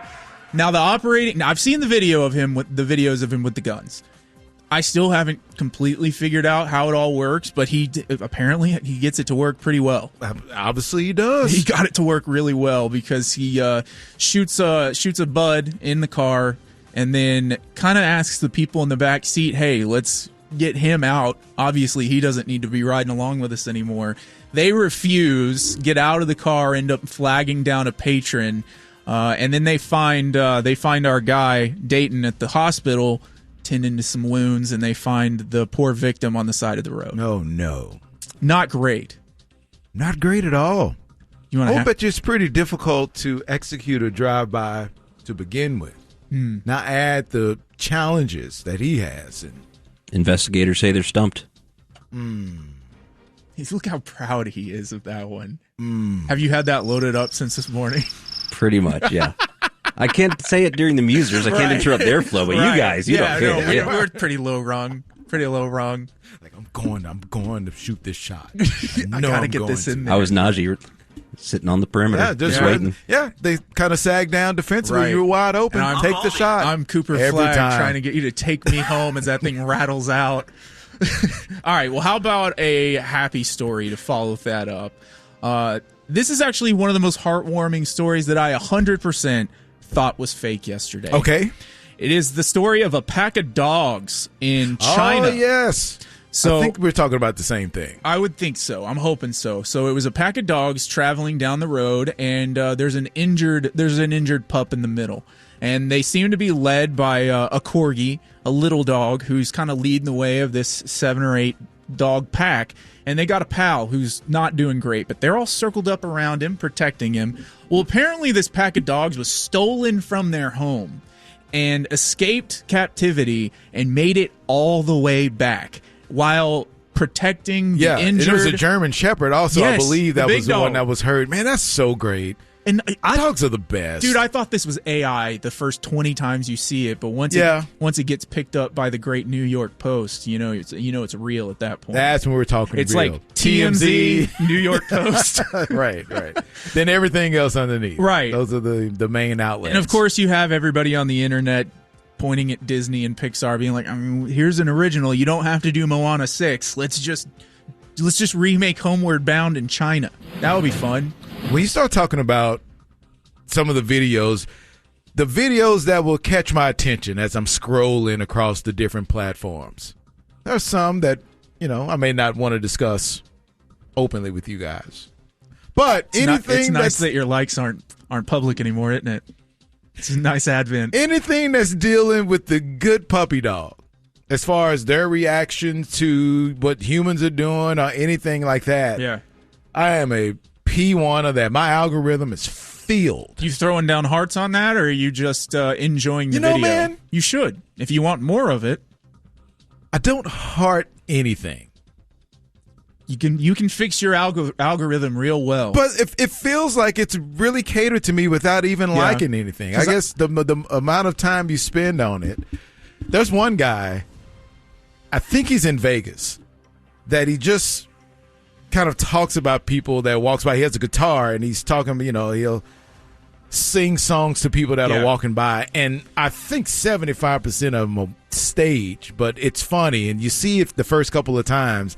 And now my timeline is just full of every third video I have of him playing his guitar on the streets of Vegas. There is no bigger disappointment than when you've been following or watching someone's videos and they have this specific bit that they do you really enjoy, and then you find out that it's staged. I know. And you just see it over and over. Oh, man. I really enjoyed that the first time. It was really cool. Yeah, it's Matt, damn it. That's exactly how I feel. Maxell is bringing back a classic, a brand new cassette player. It's going to be wireless. You're going to have the option to have it wired as well. Rechargeable, 11 hours of battery, but the cassette apparently getting a brand new platform and will be available to the public. Who's going to use it, though? Dude, the kids. The kids are. It's doing the exact same thing that vinyls are doing. I know, but it's all and VHSs. It's all fine and dandy for the first few times you do it. Oh, this is great, and then you're going right back to the platforms that you're used to. Yep. Because how many people, if it's not a special type of occasion deal, are you're showing religiously listening to vinyl? They're just like, it's cool to have, and there are some times where you're going, you know what? I'm going to put this album on, and I'm going to clean the house or do whatever I need to do. But when it gets down to it, I would say the majority of people are that, where they give up on it after their first 5-6 albums. And I would consider myself an album or a vinyl guy, but I don't listen to them that often. I know, and I know some people that do, though. And the warmth of the vinyl, I'm in total agreement with all that. No one said that about cassettes. No, nobody liked cassettes. Oh, it's just the warmth of the cassette player just brings me back. No one said that. Don't you love always having to have a pencil on you to kind of twist or that a piece thing of back? tape if you want to record over that cassette, and then just waiting at the radio to see if you can put the mixtape together? Man, I used to DJ parties in college off of cassette tapes off the radio. That's how good I was. It's got the end of O'Reilly right before I thought I was track going to be a drops. DJ, and if it was cassette tape wise, I was right there in the mix. The most famous espresso machine in the world just sold for $16,000. Don't tell me. The Italian espresso machine at the World Baseball Classic. Hit the ding for him. Thank Creighton. you very much. I'll be here all week. $16,000? $16,500. I told y'all to watch out for Team Italy, too. Yeah, that's not that. I mean, I get it. For an espresso machine, it's a nice amount. Yes, too nice of an amount. It's perfect. You sound like Matt right there. It's perfect. Try and do an impression There when you I'm go. in his seat. Remember that? The owner of OnlyFans, Leo Radvinsky, leaves this mortal plane after a battle with cancer. 43 years old, and he passed away yesterday. He was born in the Ukraine before moving to the United States. He grew up in Chicago, got a bachelor's degree at Northwestern, and in 2018, he acquired the London-based OnlyFans from Phoenix International Limited. He kind of bought in and then took mostly control. Outside of his work with OnlyFans, also pretty big philanthropist. Okay. Turns out, worked with Memorial Sloan Kettering Cancer Center. That might be a little selfish. EB Research Partnership had an organized, dedicated funding research for, that is a huge word, rare skin disorders. We'll go with that. And so OnlyFans actually launched in 2016, so they were only out of his control for a couple of years, but it started as a subscription-based platform for just content creators. And, of course, it grew into... It morphed into a little what bit we more know what it is right now. Specific content creator. I don't think I know. I wonder if they will admit. I don't know a single person that's subscribes to OnlyFans. We are a top 5 city in subscribing. I know, Yeah. but it's just not my circle. Yeah, no, I think it's the younger people. Sure about that? I think. Because, if we're the number one top whatever city for OnlyFans, out of all the fellas that work here at the station, there should be at least 2 or 3. I bet there with are. an OnlyFans account. I'm also a fan. Yeah, no, I bet that subscribe to an OnlyFans. Right, that's subscribed, Yeah, yes. Right. Now, Not Baldy is running an OnlyFans to support his family. I don't want to know anything about that. Don't like my feet? I don't. I love you, dude. I don't. Don't need to wink see, at me when you talk We about don't that. What are need you that. doing? We don't need that. Sorry, Killer told me to. Don't listen to I this like fellow. his feet. I might have stepped over that. And see, why do you automatically go to that point as far as OnlyFans? What if it's there and I'm reading recipes or something? What if it's as innocent as that? What if it's like AMSR stuff? I think all of that is available. Anything you can possibly imagine. I mean, they're gonna be naked while they're doing it, but I think that they all have different bits. No socks? I think that's a thing. I think any category that you throw at me right now, I'm gonna think It's going to that there's a category. OnlyFans account for it. that they're doing that. There's so many. Someone just they're and picking their nose. They have to They have to differentiate, and they have to have a bit, and they have to have a thing that they do. I'm going to think of something that's not available on OnlyFans. I'm doing the Donovan. Okay, you know what? Somebody's doing that. Mic off, please.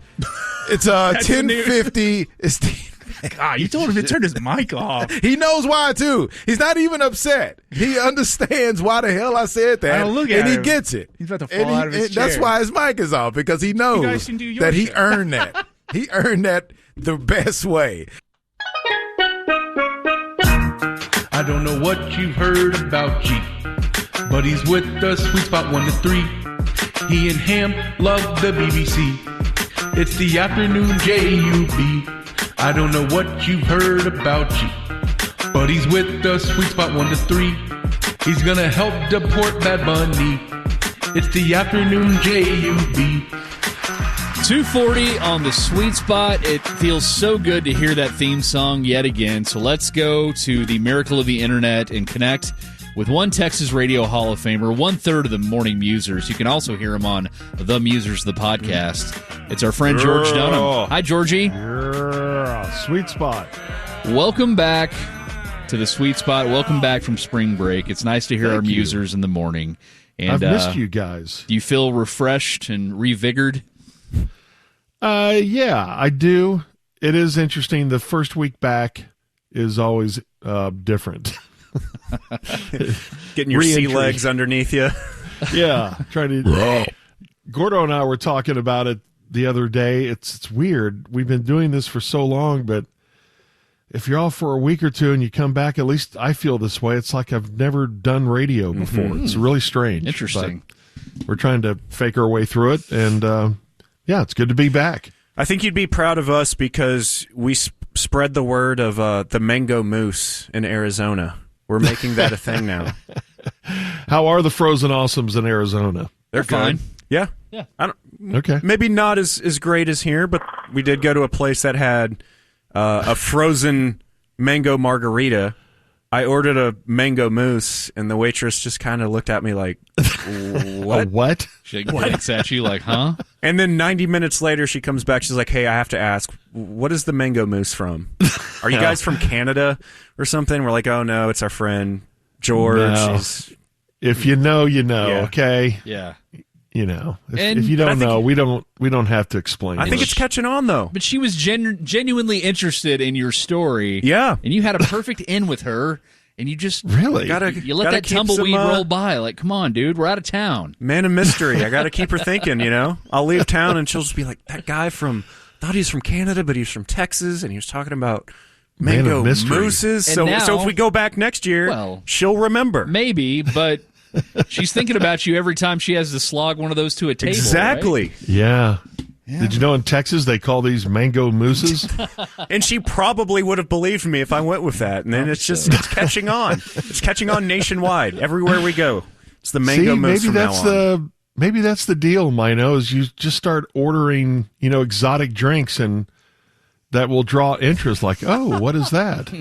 Yeah, because I'm sure they get the same lines all the time, and they get tired of it. But if you just make something up, yeah, like, oh, okay, you say something like mango mousse, then they're interested. Yeah, start out your relationship with nice lies. Women that's how love the that. best ones start. Always. Yeah, build on that foundation. That's good. Oh, George, there's so many things we could get to here. I have a few observations. Have you been to the break room since you've been back from spring break? Yeah, I've gone in there a couple of times. I didn't notice anything. Well, there's a large cow. There's a sign on the microwave that says microwave out of service, not warming up. And one of our cohorts down the hall put a photo of Mick and the Boys, the Rolling Stones, with a caption underneath that says, "We're going to come in around 12 with some frozen burritos that are just dying to heat you." And I thought of you immediately. Oh, man, that's great. No, I didn't even notice that. That microwave, by the way, that's got to be 30 years old. It's the worst microwave in Dallas. You never really know how long the thing is cooked. It's awful. And then you like stop it and it's still running somehow. Mm-hmm. Like you'll open the door and it's still like going. You're like, I'm probably getting radiation right now.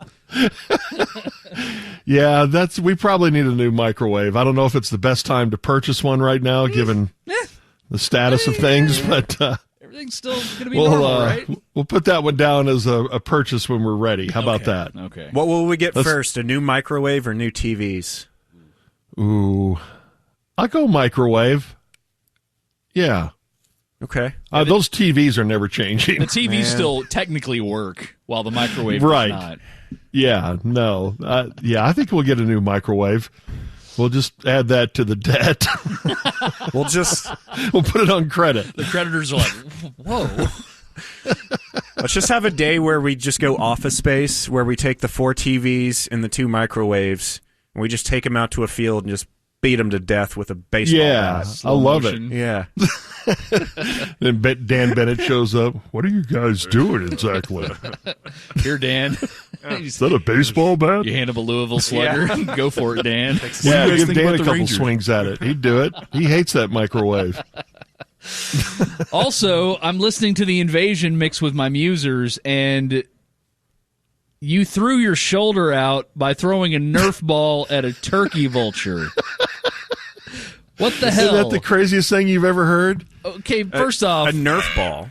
Turkey vultures, we have them too in our neighborhood, I guess. Man, they are the most evil-looking bird. They're and I know they do good things. No one else wants to eat a dead squirrel, but they will, and they'll clean it up and everything. But I just don't need them roosting on my roof, driving my dog crazy and pooping all over the place. So this has been a constant battle for me. And Gordo's right. What I need is a BB gun, and I've got one. I just found one lying around that used to belong to one of my boys, and it's perfect because it doesn't. It barely shoots. Like a Daisy Red Ryder. Yeah, I mean it's got no power in it whatsoever. But I think it'll be enough to scare one. Would it attack you if you shoot the turkey vulture with a BB gun and it just kind of bounces off of them? I don't think so, but man, don't they look like they could mesh so up if ugly. they wanted to? Yes, if they attacked huge. you, yeah, they look prehistoric. Hey, bird. Yeah, we had like 4 on our back wall at home, and the dog was outside, and she was barking, and I'm like, you got to get in here, because if they decide to team up, that would have been the end of Biscuit. Well, back when we had cats, we were afraid that they were going to carry one off, that and an owl, and sadly, Whitty and Noonie are no longer. They've been gone now for about 2 years or so. We don't know what happened. Way to go, to Sean. them. Sorry. No, it's fine. They lived good topic. long cat lives, like 12 or 13 years. But yeah, they both disappeared within a week. Speaking We're of, not sure what happened. Speaking of animals dying and birds, do you know what today's anniversary is? What is today? So 25 years ago today was the Randy Johnson bird incident. Oh, Saw my this gosh. pop up on social media today. I was just talking about that with one of my sons over spring break, and he's like, what? And I said, yeah, he threw a pitch and it hit, because he's 26 now, so he doesn't remember it. He's never seen and that he goes, video? oh, yeah, I think I've seen that. He's seen it, as a meme or something, but that is maybe, it's very sad. It's a living thing that got killed. Yeah, Pete but is it's going still to email you, this is not one of the most amazing things in baseball history. It really is. I mean, it just explodes like a cartoon. Yes. Like feathers are everywhere. Funniest animal death ever. Okay, yeah. Probably. It's number one. Okay, yeah. I mean, if you're going to label one as funny, it's got to be that one, and it should have been on at least one episode of He Got Jacked. The bird. You remember that? Man, they need to bring that back. I think we've talked about that before. Didn't they replace that with He Got Mossed? I think so, yeah, which is okay, but man, it's nothing like He Got Jacked, and Michael Irvin would go, he got jacked. Let's bring that back. I think with concussions now, they can't do Yeah, He we got have jacked. to- But we need to make we- it's okay. It's football. It's part Just of the because you get sport. jacked doesn't Yeah. mean you're in concussion protocol.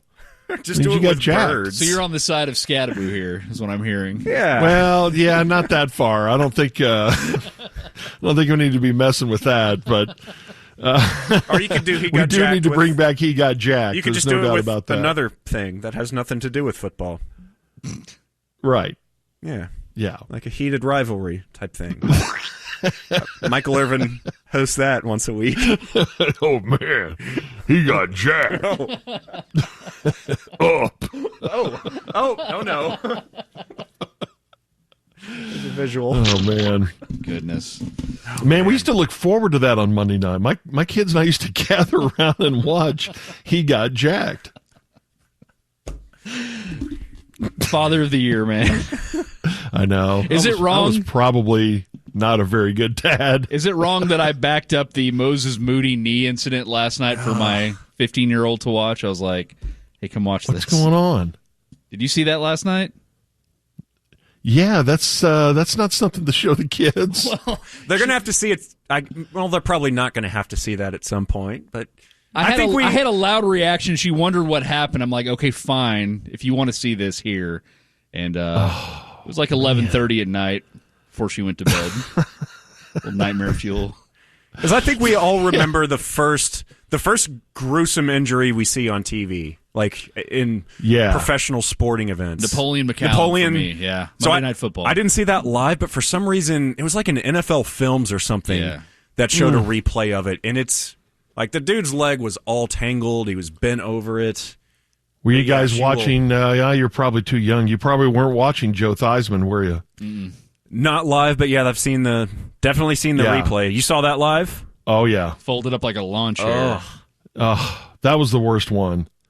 And I'm trying to remember, I do believe they showed it like once or twice. Like the slow motion replay of it. Dax was pretty bad. Yeah. Oh, The yeah. cramp. Dax was terrible, Where too. you just Yeah. gotta hope it's a cramp. It's got to hope it's a cramp. I think that's when the tide finally turned towards your side of Romo. His foot is pointing the other way. Everybody finally said, you know what? George has been right about this guy. George the whole is right. time. This guy does not try at The whole broadcasting. He just doesn't. There's no way he's paying attention to what's going on in the game. No, not at all. Well, George, it's good to have you back. Feels it's right. good to be back. It's good to have the Musers back in the morning, and we got baseball coming up, man. We do. We got baseball. We've got April Fool's Open. Then we got the Masters. Dude. The next week and a half is going to be amazing. What a great place to work, huh? It is a great place to work. All right, George, let's do it again next week, man. All right, boys, let's get that new microwave. Let's do it. Let's Some new TVs and a new ticker room. Some new microphones. Dwayne says we'll just finance them. We'll put them on credit. It'll be fine. All right, George. See ya. We'll talk next week. There he goes, George Dunham of the Musers and the Musers, the podcast. It is 2:52. It's the sweet spot. Why Today Doesn't Suck is next. Once again, The Ticket presents Why Today Doesn't Suck. It's Charlotte Jones' birthday, so we're going to sing happy birthday to her. Happy birthday to you. Happy birthday to you. Happy birthday, dear Charlotte. Happy birthday to you. Hey, she's fine too, y'all. Let me tell you that. And now, here are your hosts, Sean Bass and David Mino. Some ticket. Little voice break, a little bit. Sweet spot, thanks to Giorgio, who's back. The jock flock is flying today once again. Some ticket. Got a solo jock shot. Back. 3 o'clock, King J. Thank you, Mino. GivingTheVin.com and Eatsy's Market and Bakery brings you my dear brother, what you say, Monty. Thank you very much, Jay. I will say hello to the Hardline. They are here Bob alongside Corby. Broken Mike, Bob Corby Dave. Hello. Hey, Dad. Hello. And today, Hi, Monty. what's up? Oh, jeez. I don't like you always killing me when you fill in for me, by the way. I'm always dead. Well, I don't know. Yeah, at least say he's on a reality show. I'm just handed literature, and I just Ham's assume doing. that you've died. Yeah, Ham's going to be on Traders. No, Scotland. Ham's put on weight, and he's on the new season of My 600-Pound Life. You guys haven't seen him in a while. What? Did that just to spite you? How great would that be? His diet finally catches up with him. Just all hit him overnight. Looks like a sumo wrestler. If only.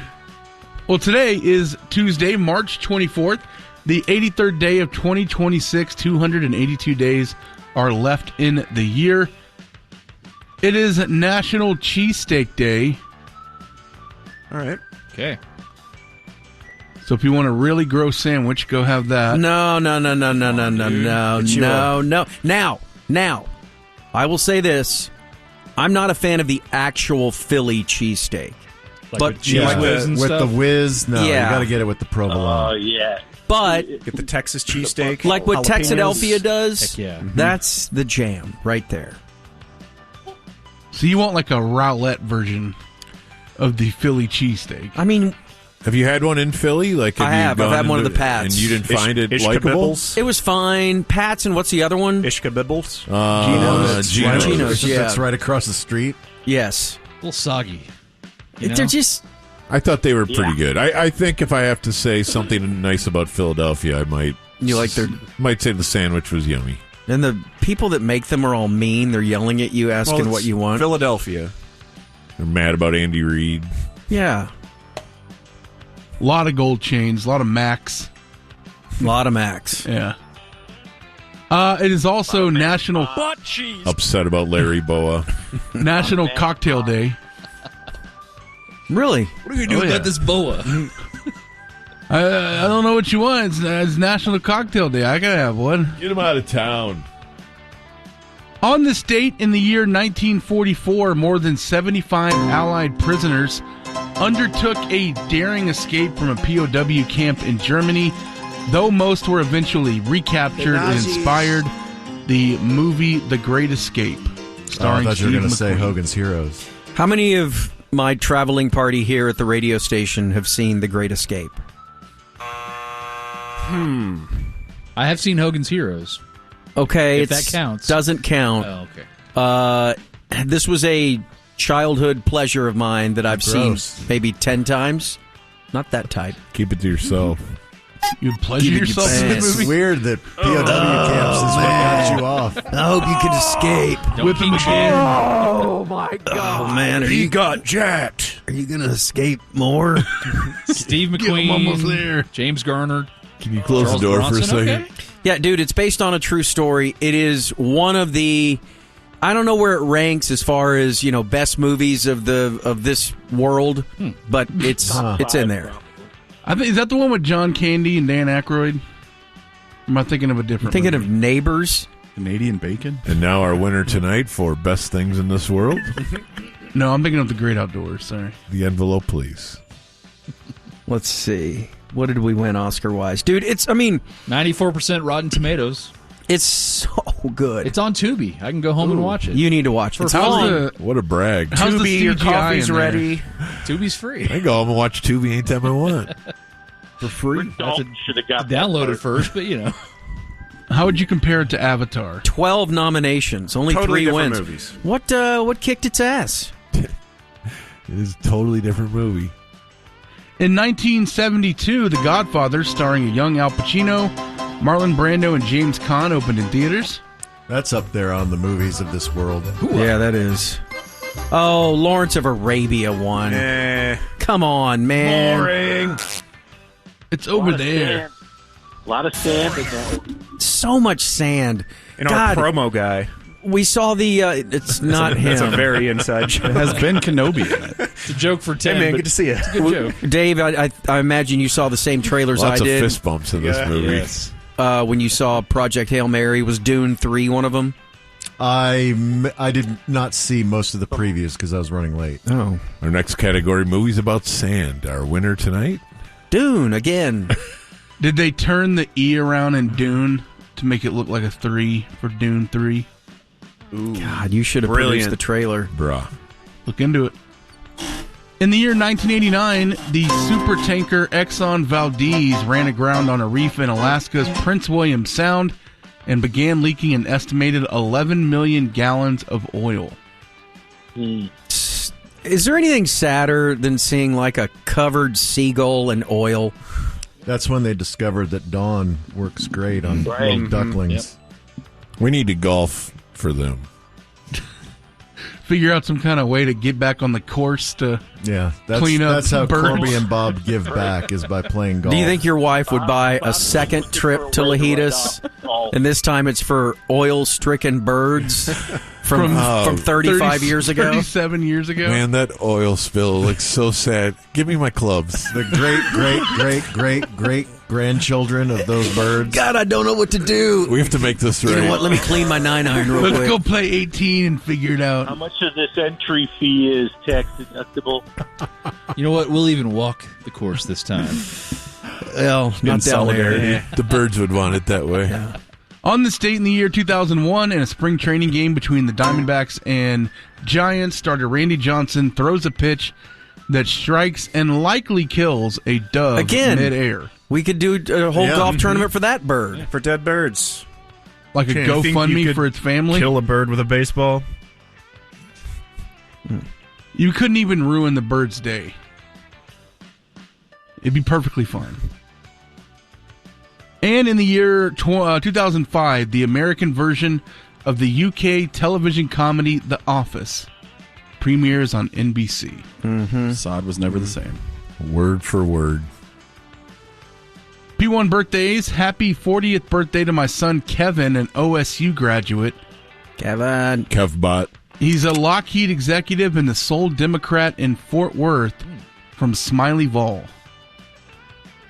Good luck to you. Birthdays. Jack Edwards, 69. Really? Oh, yeah. Yeah. I didn't know Jack Edwards was that age. Nice. It is nice. Mark Calloway is 61. You might know him as The Undertaker. Legend. Peyton Manning, 50. Only 50. That is pretty hard, too. Also 50 today, Aaron Brooks, the Saints quarterback. Daddy turning 43 today, TJ Ford. Oh, get him on the show. 5:15. Let's tweet him. Yeah. Roundtable, him and The I'm Rock. also a fan. I mean, the Horns are in the Sweet 16. Yeah, They are. Anytime you want him, he can get him. And then, Do you think- we'll get Cat Osterman right after that. And then The Rock. Do you think Yes. Daddy has sent a Y'all are mean. birthday text to TJ Ford today? Look, TJ. Birthday, brother. There's not a 0% chance that happens. Has anyone checked And on then him he- after the OnlyFans founder died? Text Joel Klatt just to see how he's doing. He's had a rough go, huh? His Jesus. Chris Bosch, 42. Miles Turner, 30. Oof. And DeMar Hamlin, 28. Hero. Well, his clone is like 2. Tommy Hilfiger, 75. Okay. High school fashion. Yeah, He contributed. for sure. Was that stuff expensive? Yes. No, I don't know. I didn't buy it. It was way overpriced. Man, the Royals suck. Steve Ballmer, 70. Rangers. He could afford Tommy Hilfiger. Rule 5 guy. Whatever he wanted. Let's get some new Tommy stuff. Nina is 66. The singer of 99 Loft Balloons. Sorry, Loof Balloons. That one's about the Cold War. That's right. Vincent Mason, a.k.a. Pacemaster Mace from De La Soul, 56. Tig Notaro, 55. Ah. Tig is in the morning show. The Musers? No, the actual TV show, the morning show. Yeah, she's filling in when Craig's out. Talk about somebody whose first name should not be Tig. Yeah, don't Let's cut that back a little bit. don't mess those up. Jim Parsons, 53. No biddies, L4. He's old Sheldon. You caught that, Sean. That's exactly right. Allison Hannigan, 52. Of American Pie and Damn, really? How I Met Your Mother. Went to 52? band camp. Yeah. She made a flute disappear. Jack this guy. Jessica Chastain, 49. Love her, dude. Big day for redheads. She is so good. Turning 47, Lake Bell. Turning 37 today. Belldozer. Oh, I bet he was so sad to see Moses Moody go down yesterday. Tyler Toney. He of the Perfect Dudes. He's the main one. He's the main one. He's the Yeah. one true dude. He's the one with the beard? Yeah, he's Beardo. He's the Rhett Miller, where people wonder, should he have just gone solo? Yeah, he's Huey Lewis, and the rest of them are the news. Born on this Day Now Dead. Do you think Tyler wonders what a solo career would look like? Even more perfect. Born on this Day Now Dead, Fatty Arbuckle, who had an ironic name. Harry Houdini. Also ironic. Clyde Barrow of Bonnie and. That's a cousin of mine. Shave. R.I.P. Clyde. Was a very notable criminal. Oh. Joseph Barbera, George of Hanna-Barbera, born this day now dead. Big one for you, Corby, apparently. Steve McQueen, born this day now dead. What an action hero. What a big day for him back in the 60s when this movie came out. They probably had a big party. Yeah. R. Lee Ermey, born on this day now dead. Bad Radio Zone. From Saving Silverman, his most notable role. He was a pretty good guest. Yeah. Louis Anderson and Robert Carradine, born this day now dead. What do you think R. Lee Ermey thought of Susan Sarandon? Not real pleased with her at all. Dead on this day, still dead. with that bitch. We have Gary Shandling. Oh, Greatness. Gary Shandling Show. Yep. Larry These are all Sanders. fine. And Downstay Still Dead. 5, Lucille Bluth, a.k.a. 4, Jessica Walter. 3. Damn. 2. Is that Lucille 1 or Lucille 2? That's Lucille 1. Okay. Liza Minnelli was Lucille 2. Then there was the whole Lucille. Thank you for knowing that. Bit the hand off. Yeah. Boy, that Andrew McCutcheon, all he does is get on base. Safe. Bye, Justin. Bye, David. Shut it down! Let's go! Broadcasting live. And here we go, Dave. Thank you. Hey, what's up, Dave? Well, this has been in the news over the last couple days in lots of different video angles, including a GoPro first-person angle of the confrontation between Alan Ritchson, Jack Reacher on Prime, and one of his neighbors in suburban Nashville. Have you seen any of this? I did. I think I saw the video through the window of the home. Yeah, that somebody took. So it started. Well, first off, do you guys know? Do you watch Jack Reacher, or have you seen? I've seen like maybe one episode of it. Okay, Jack Reacher. He lifts, right? Yeah. This version of Jack Reacher, He's unlike much bigger than the Tom Cruise Jack Reacher. And I think in the book that Jack Reacher is supposed to be Schwarzenegger-ish. Whoa, if that's a word. Yeah, that's an interesting navigational idea right there. Thank you. It really was. But you know what I mean. Yeah. So and so for some reason they pivoted from that in the Tom Cruise movies, but this adaptation, this dude is monstrous. Yeah, he's a big guy. Yes. Yeah. So he lives out in this gorgeous neighborhood in Nashville, and he's riding his motorcycle on Saturday. He rides a green Kawasaki, like a speed bike, crotch rocket. And it looked like he was racing with two small Asian men. Okay, well, hold on. So Saturday, he's riding by himself. And his neighbor, Ronnie Taylor, is yelling at him, saying, slow down, and he flips him the bird.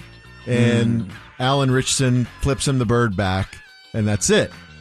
Then the next day, Sunday, Alan Ritchson is once again riding his bike through the neighborhood, this time with his two kids. Oh, those are his kids. His kids are on little tiny motorcycles with him.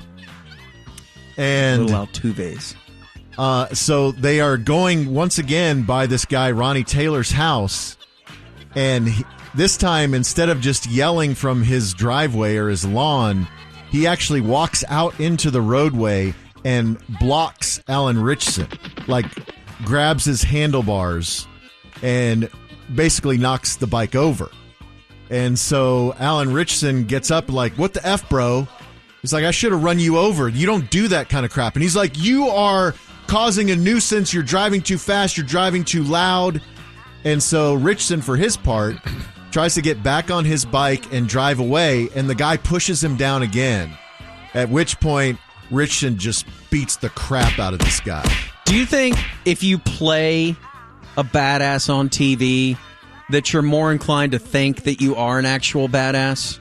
I mean, I think he was doing everything he could to not be a badass. Yeah, especially his two little kids. Yeah, his kids are tiny. His kids are just standing there like, Daddy, what's happening? On their bikes. Yeah, they're straddling their bikes, waiting in the roadway as their dad and this other dad in the neighborhood are having this confrontation. And so it's still under investigation by Nashville authorities, but the neighbor, Ronnie Taylor, he has gone on the record saying, yeah, I did stop him. I did knock him off his bike, but he beat the crap out of me, and he didn't need to beat the crap out of me. And for his part, Alan Ritchson, he hasn't made a public comment. Boy, this footage is amazing. But he did post something on Instagram last night. He didn't caption it, but he just posted a quote from Napoleon Bonaparte that says, "Never interrupt your enemy while he's making a mistake." Okay. So I guess he's referring more or less to Ronnie Taylor digging his own grave in talking to TMZ and whatever outlet will humor him. So there's so many thoughts about this story from the footage. The first one, though, that jumps quickly to mind is his sons never even turn their head. No. Like, Dad is beating the snot out of this neighbor, and they both have their hands on their handlebars looking straight ahead like, this is totally normal. And then, man, that neighborhood, I don't know. I don't want to judge, but they make our Texas neighborhoods look modest with these giant houses and giant monster trucks. And giant lots. Yes. Like, just so much land. So, yeah. We'll see what happens there. It's got to be like a 7,000-foot home. Like, that thing's huge. Yeah, it is. Another celebrity beef that is making the rounds. Does he know? Did the guy know that it was him? I don't know. Or did he get off the bike and he was like, oh, no. And also this, it's the middle of the day and a guy's out riding with his kids. Is that something that we need to stop, Mr. Vigilante? Yeah, why don't you just go on the Nextdoor app and bitch about it? What, a motorcycle is loud at noon? What are we doing? Yeah. Well, and the guy himself is a motorcycle guy. Like, he was out, like, washing his bike or working on his bike in the driveway. So it's not like he hates motorcycles. It's just ridiculous. Upset. Man, there's so many problems. I know. Another celebrity feud is between Chappell Roan and Jude Law's ex-wife. Have you heard this one? Yeah, I have. So Jude Law's ex-wife is Catherine Harding, and she is now married to Jorginho Frello, a soccer player, Bob. Okay. And so they have an 11-year-old daughter. It's Jude Law's daughter, but Jorginho is now the stepdad. And they were in Buenos Aires, right? Is that where it was? I believe you're correct. Oh, no, Sao Paulo. Oh, Sao Paulo, because they were there for... Same thing, something weird. Yeah, something weird. But they were there for Lollapalooza Brazil, which is where Chappell Roan was playing. And they were all staying in the same hotel.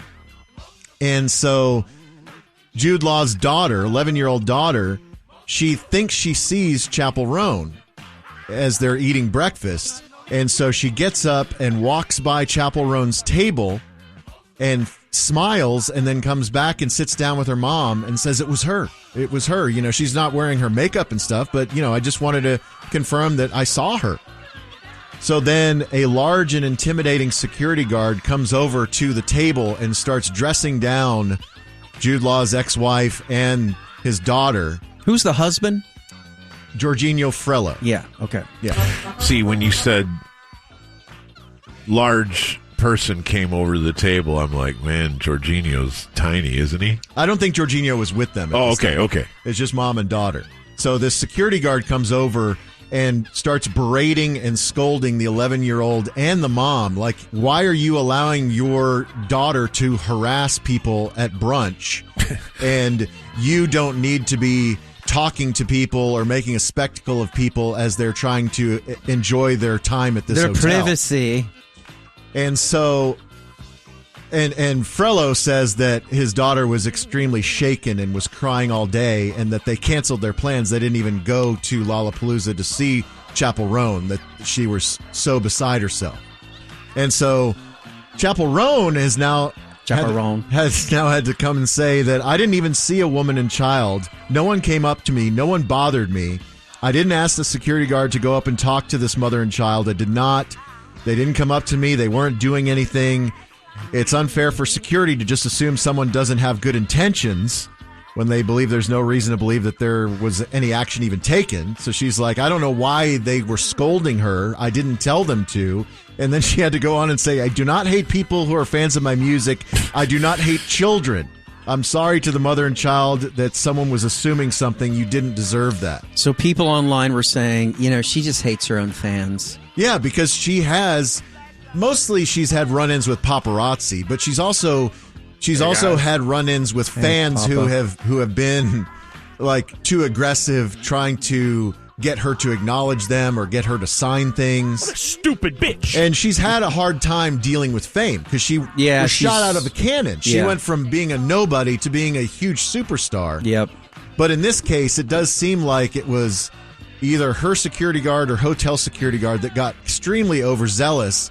And now everybody's blaming her. And she's like, I had nothing to do with it. I would imagine that's hotel security guard following whatever protocol there is. If there's somebody super famous that's in there and they are told specifically, if you see anyone approaching anywhere, then you need to, step in and show your might. And because we want these people back. Yeah, this is where all these mega famous artists from this festival are staying. Nobody needs to mess with them. Yeah, and they saw somebody walk over there. I mean, it's total misunderstanding. It's an 11-year-old. Right. Sounds like everybody needs to lighten up in the C News. I agree. Just chill out. What a fighting. Couple of quick hits. One music quick hit. Your boy Sturgill. Love him. So he just put out a new record, Mutiny After Midnight, under the Johnny Blue Skies moniker. Yes. Now Johnny Blue Skies in the Dark Clouds, Danny. Even better. And it's only been released in physical formats. It's not streaming anywhere. Just vinyl, CDs, and cassettes. But in spite of that, in the latest Billboard 200, Mutiny After Midnight came in at number 3. No way. Yeah. The only 3. The only albums that beat Sturgill's new record were Harry Styles' Kiss All the Time, Disco Occasionally at number 1 and Morgan Wallen's I'm the Problem at number 2. Is that the same Morgan Wallen record that's been out forever? Since he's been throwing chairs off the roof and stuff? Yeah, so Billboard says that this Johnny Blue Skies album was the first physical release only to make the top 10 in almost 3 years. The last one was Taylor Swift's reissue of Folklore for Record Store Day. Good for Sturge, man. Good for Sturge. And our president, Donald Trump, he went to Graceland for the first time yesterday. He was in Memphis for the Memphis Safe Task Force Roundtable, and he took some time out to visit Graceland. And so there's video of him taking the tour. And so one of the tour guides is explaining how Elvis had multiple black belts in karate, just like Chuck Norris. Yeah. And the to that, Trump asks, was he really good? And the tour guide says, well, these were earned on merit. So, yes, he was, even though it's debatable as to the merit. And Trump then asks, could I have taken him in a fight? And the tour guide says, I don't know, you might. And then another employee from Graceland off camera says, I think he would have been respectful enough to let you win. Oh, okay. Yeah. Could I have taken him? Yeah, so I could have taken Chuck Norris on his deathbed. Yes. And then if they dug up Elvis's corpse out of the backyard of Graceland, then Trump could have gotten some. Would you have taken Trump versus toileted Elvis when he was stuck on the toilet? I would have taken Trump then. With his 30 pounds of undigested meat in his colon? Yes, his rock. No disrespect. Stuck in his stomach. All right. Patreon.com/sportsgreek. There. Thank you. Well, yesterday began the work of removing crosswalks across the city of Dallas due to the TxDOT order and the, I guess, call from Greg Abbott, our governor, that any decorative design on public roadways are political messaging and a distraction to drivers. And if you do not comply as a city, then TxDOT will withhold funding for roads. This is almost like the Civil War thing with the schools and the statues. Nobody knew. Like, if you were sending your kid to Lee Elementary or whatever, name your random Civil War guy, no one thought of it like, it's a good thing that we're still honoring Robert E. Lee in the Civil War. No one for 100 years even thought about it. This is the same way. If you're driving, seriously, if you're driving and you're just cruising along minding your own business and maybe you got your maps on, you're listening to the ticket or whatever it is, do you ever cross a crosswalk and be like, Wait a second. Did I just cross a gay crosswalk? A gay crosswalk? Did my tires just touch a gay crosswalk? Well, I'm going to turn around and run it over. Well, this is the wokest crosswalk I've ever crossed. Yeah, that's it. So early this morning, I've never felt so gay. A man was caught repainting a rainbow crosswalk. And so he was spotted around 3:30 in the morning at Cedar Springs and Knight Street, right in the smack in the middle of Oak Lawn. And officers found him with a bag of paint and chalk. And so he had outlined a rainbow and was planning to fill it in. And he's been charged with misdemeanor graffiti and remains in police custody. So he was trying to take our crosswalks back. You take that rainbow and right off our streets. Yay! So I guess in Dallas there are 30 affected crosswalks, including a Black Lives Matter crosswalk in Fair Park, and they expect all of these to be, repainted by April 28th. Again, I just want to know, would love to know who's affected by this at all. Who out there that is in favor of it? How it affected their life before? At all? Did you ever notice it?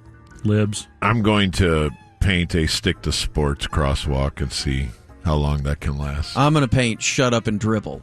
Interesting. Yeah. Right here outside the AAC. Mm-hmm, yeah. Mm-hmm. Then I'm going to put, I'm serious, we need a point guard. A sad story from Arlington. As Arlington police are investigating the shooting death that occurred Friday afternoon at an apartment at Carriage House Circle in Arlington. About 4:40 in the afternoon on Friday, a family member found a 68-year-old woman lying unresponsive on her patio of her apartment with a blanket covering her. And so they called 911. Paramedics come out and proclaim the woman, or pronounce her deceased at the scene. And she's been identified as Rita Marie Jackson. So police investigate, and they discover that her 21-year-old grandson, Rontrell Jackson, had gotten into an argument with her, and she told him that she was taking away his allowance money. Uh-oh. So he found a gun in the apartment and shot her and then dragged her body out to the patio and covered it with a blanket.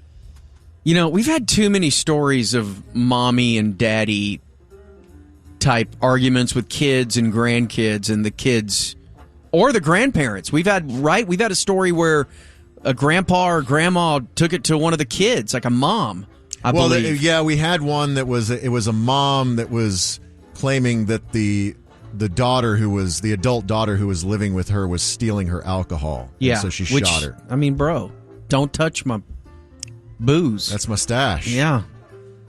Well, that one had it coming. Yeah, so but the others, not this one. No. Yeah, so Rontrell Jackson has been charged with one count of murder and is in custody and being held on $750,000 bond. I mean, imagine of all the murders that you could commit that you feel he got his allowance taken away, so there's no way he's going to be able to make bond.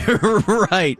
But think about, like, if you make a list, like you do an Arya Stark list of people that you want to have killed, and then the one that you end up killing is your grandma over $10 or something like that. That was great. Was it worth it? No, I don't think so. I don't either.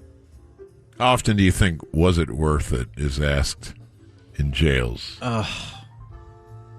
And how many times is the answer yes? Probably very few. Like, there are times where, like, maybe when you're taking justice into your own hands. Yeah, you're like, I can sleep good at night knowing that maybe I took up for my kids. Yeah. Right? But do it again. But killing grandma over your quarter that you needed to go to the silver screen with, not a good idea. No. Let grandma live. I was not invited to this, but in Salina, there was a huge house party over the weekend. Saturday night. Would you have gone if you were invited to the Salina house party? I think I would have stood out like a sore thumb. Okay. As a total narc. But officers with the Salina Police Department were called to a house on Choate Parkway. And if you look at the aerial view of this house, it's very much like this Nashville neighborhood that we were talking about. The Jack Reacher actor lives in. Massive houses. Just gigantic lots, gigantic homes. And so I guess this house party had been advertised online, and the crowd had swelled to 500, then 600, then 700, then 800 teens and young adults. Where are they coming from? Just I didn't even know that area. All of those northern burbs, like, there's this huge house party. We need to go. So there's 800 kids at this party when the police pull up. And, of course, everybody scatters. I want to see that. That's my favorite part of all of these stories about kids' parties is the escape. Right, the super bad escape. Yes. Yeah. And so one kid was arrested for driving under the influence as a minor. Not that kind of minor. It's in my head. He wasn't wearing the minor helmet. He should have taken his hat off. It was a dead giveaway. Yeah. Turn the lamp off. But as everyone is dispersing, multiple gunshots oh no could be heard. And so, why did they start shooting then? I don't know. Don't leave my party. So officers enter and search the home. They could not find any weapons. They found no injuries from the gunfire, but there were definitely shots fired. I don't know if it was people, like, as they were leaving the house, like shooting it up in the air, like Yosemite Sam. Yeah, or trying to raise themselves off the ground. Maybe to levitate away from the police. Yeah. And so the chief of the Salina Police, John Cullison, he urged families to discuss personal responsibility and the dangers of such environments with their kids, that there are real risks and dangers associated with large, unsupervised gatherings. I mean, he's right. I'm just dying to know how something... First off, who are the parents that live there? Right. Where were they? And how did a party... And if the parents did, in fact, tell their kids, hey... It's okay if you have a few friends over. Did they mean 800? Did they mean 800 from all of the northern suburbs converging on their house? That's amazing, dude. I've never heard of a party like that. That's like movie stuff. Right. 800 people. It's like Weird Science. Think about that. Where they wake up and the entire house is trashed. Yes. Think about, like, your high school, your entire graduating class, then the entire class beneath you. That's who's at the party. That's unreal. And the parents were on spring break somewhere. Yeah. You know they were, with one of the other kids or something like that. Probably. Yeah. Maybe they were out in a teepee. And how about that phone call from the cops? Yeah, Mr. and Mrs. Smith, we're over here at your residence. You live on blah, blah, blah, Farm to Margaret. Yeah, that's us. Well, we just busted up a little party at your house. Oh, no, is everybody... Yeah, everybody's okay. There were gunshots going off. How many people were there? Like 10, 20? No, close to 1,000. And that, by the way, that's why people don't do couples trips for spring break, right? Do you think those kids will ever be trusted with anything again? Oh, my God. And at what point did the kid or kids that were there realize that things were out of control? Right. Or were they just I should not have posted that flyer on Instagram or whatever, the Snapchat group message to all their friends that gets reposted a million times. Yes. Just bring everybody. It doesn't matter. Everybody needs to be here. At some point, there is the, what is it going to hurt with an extra 100? With the school from 40 miles down the road. Let's just bring them all. All right. Good stuff, Mr. Dave.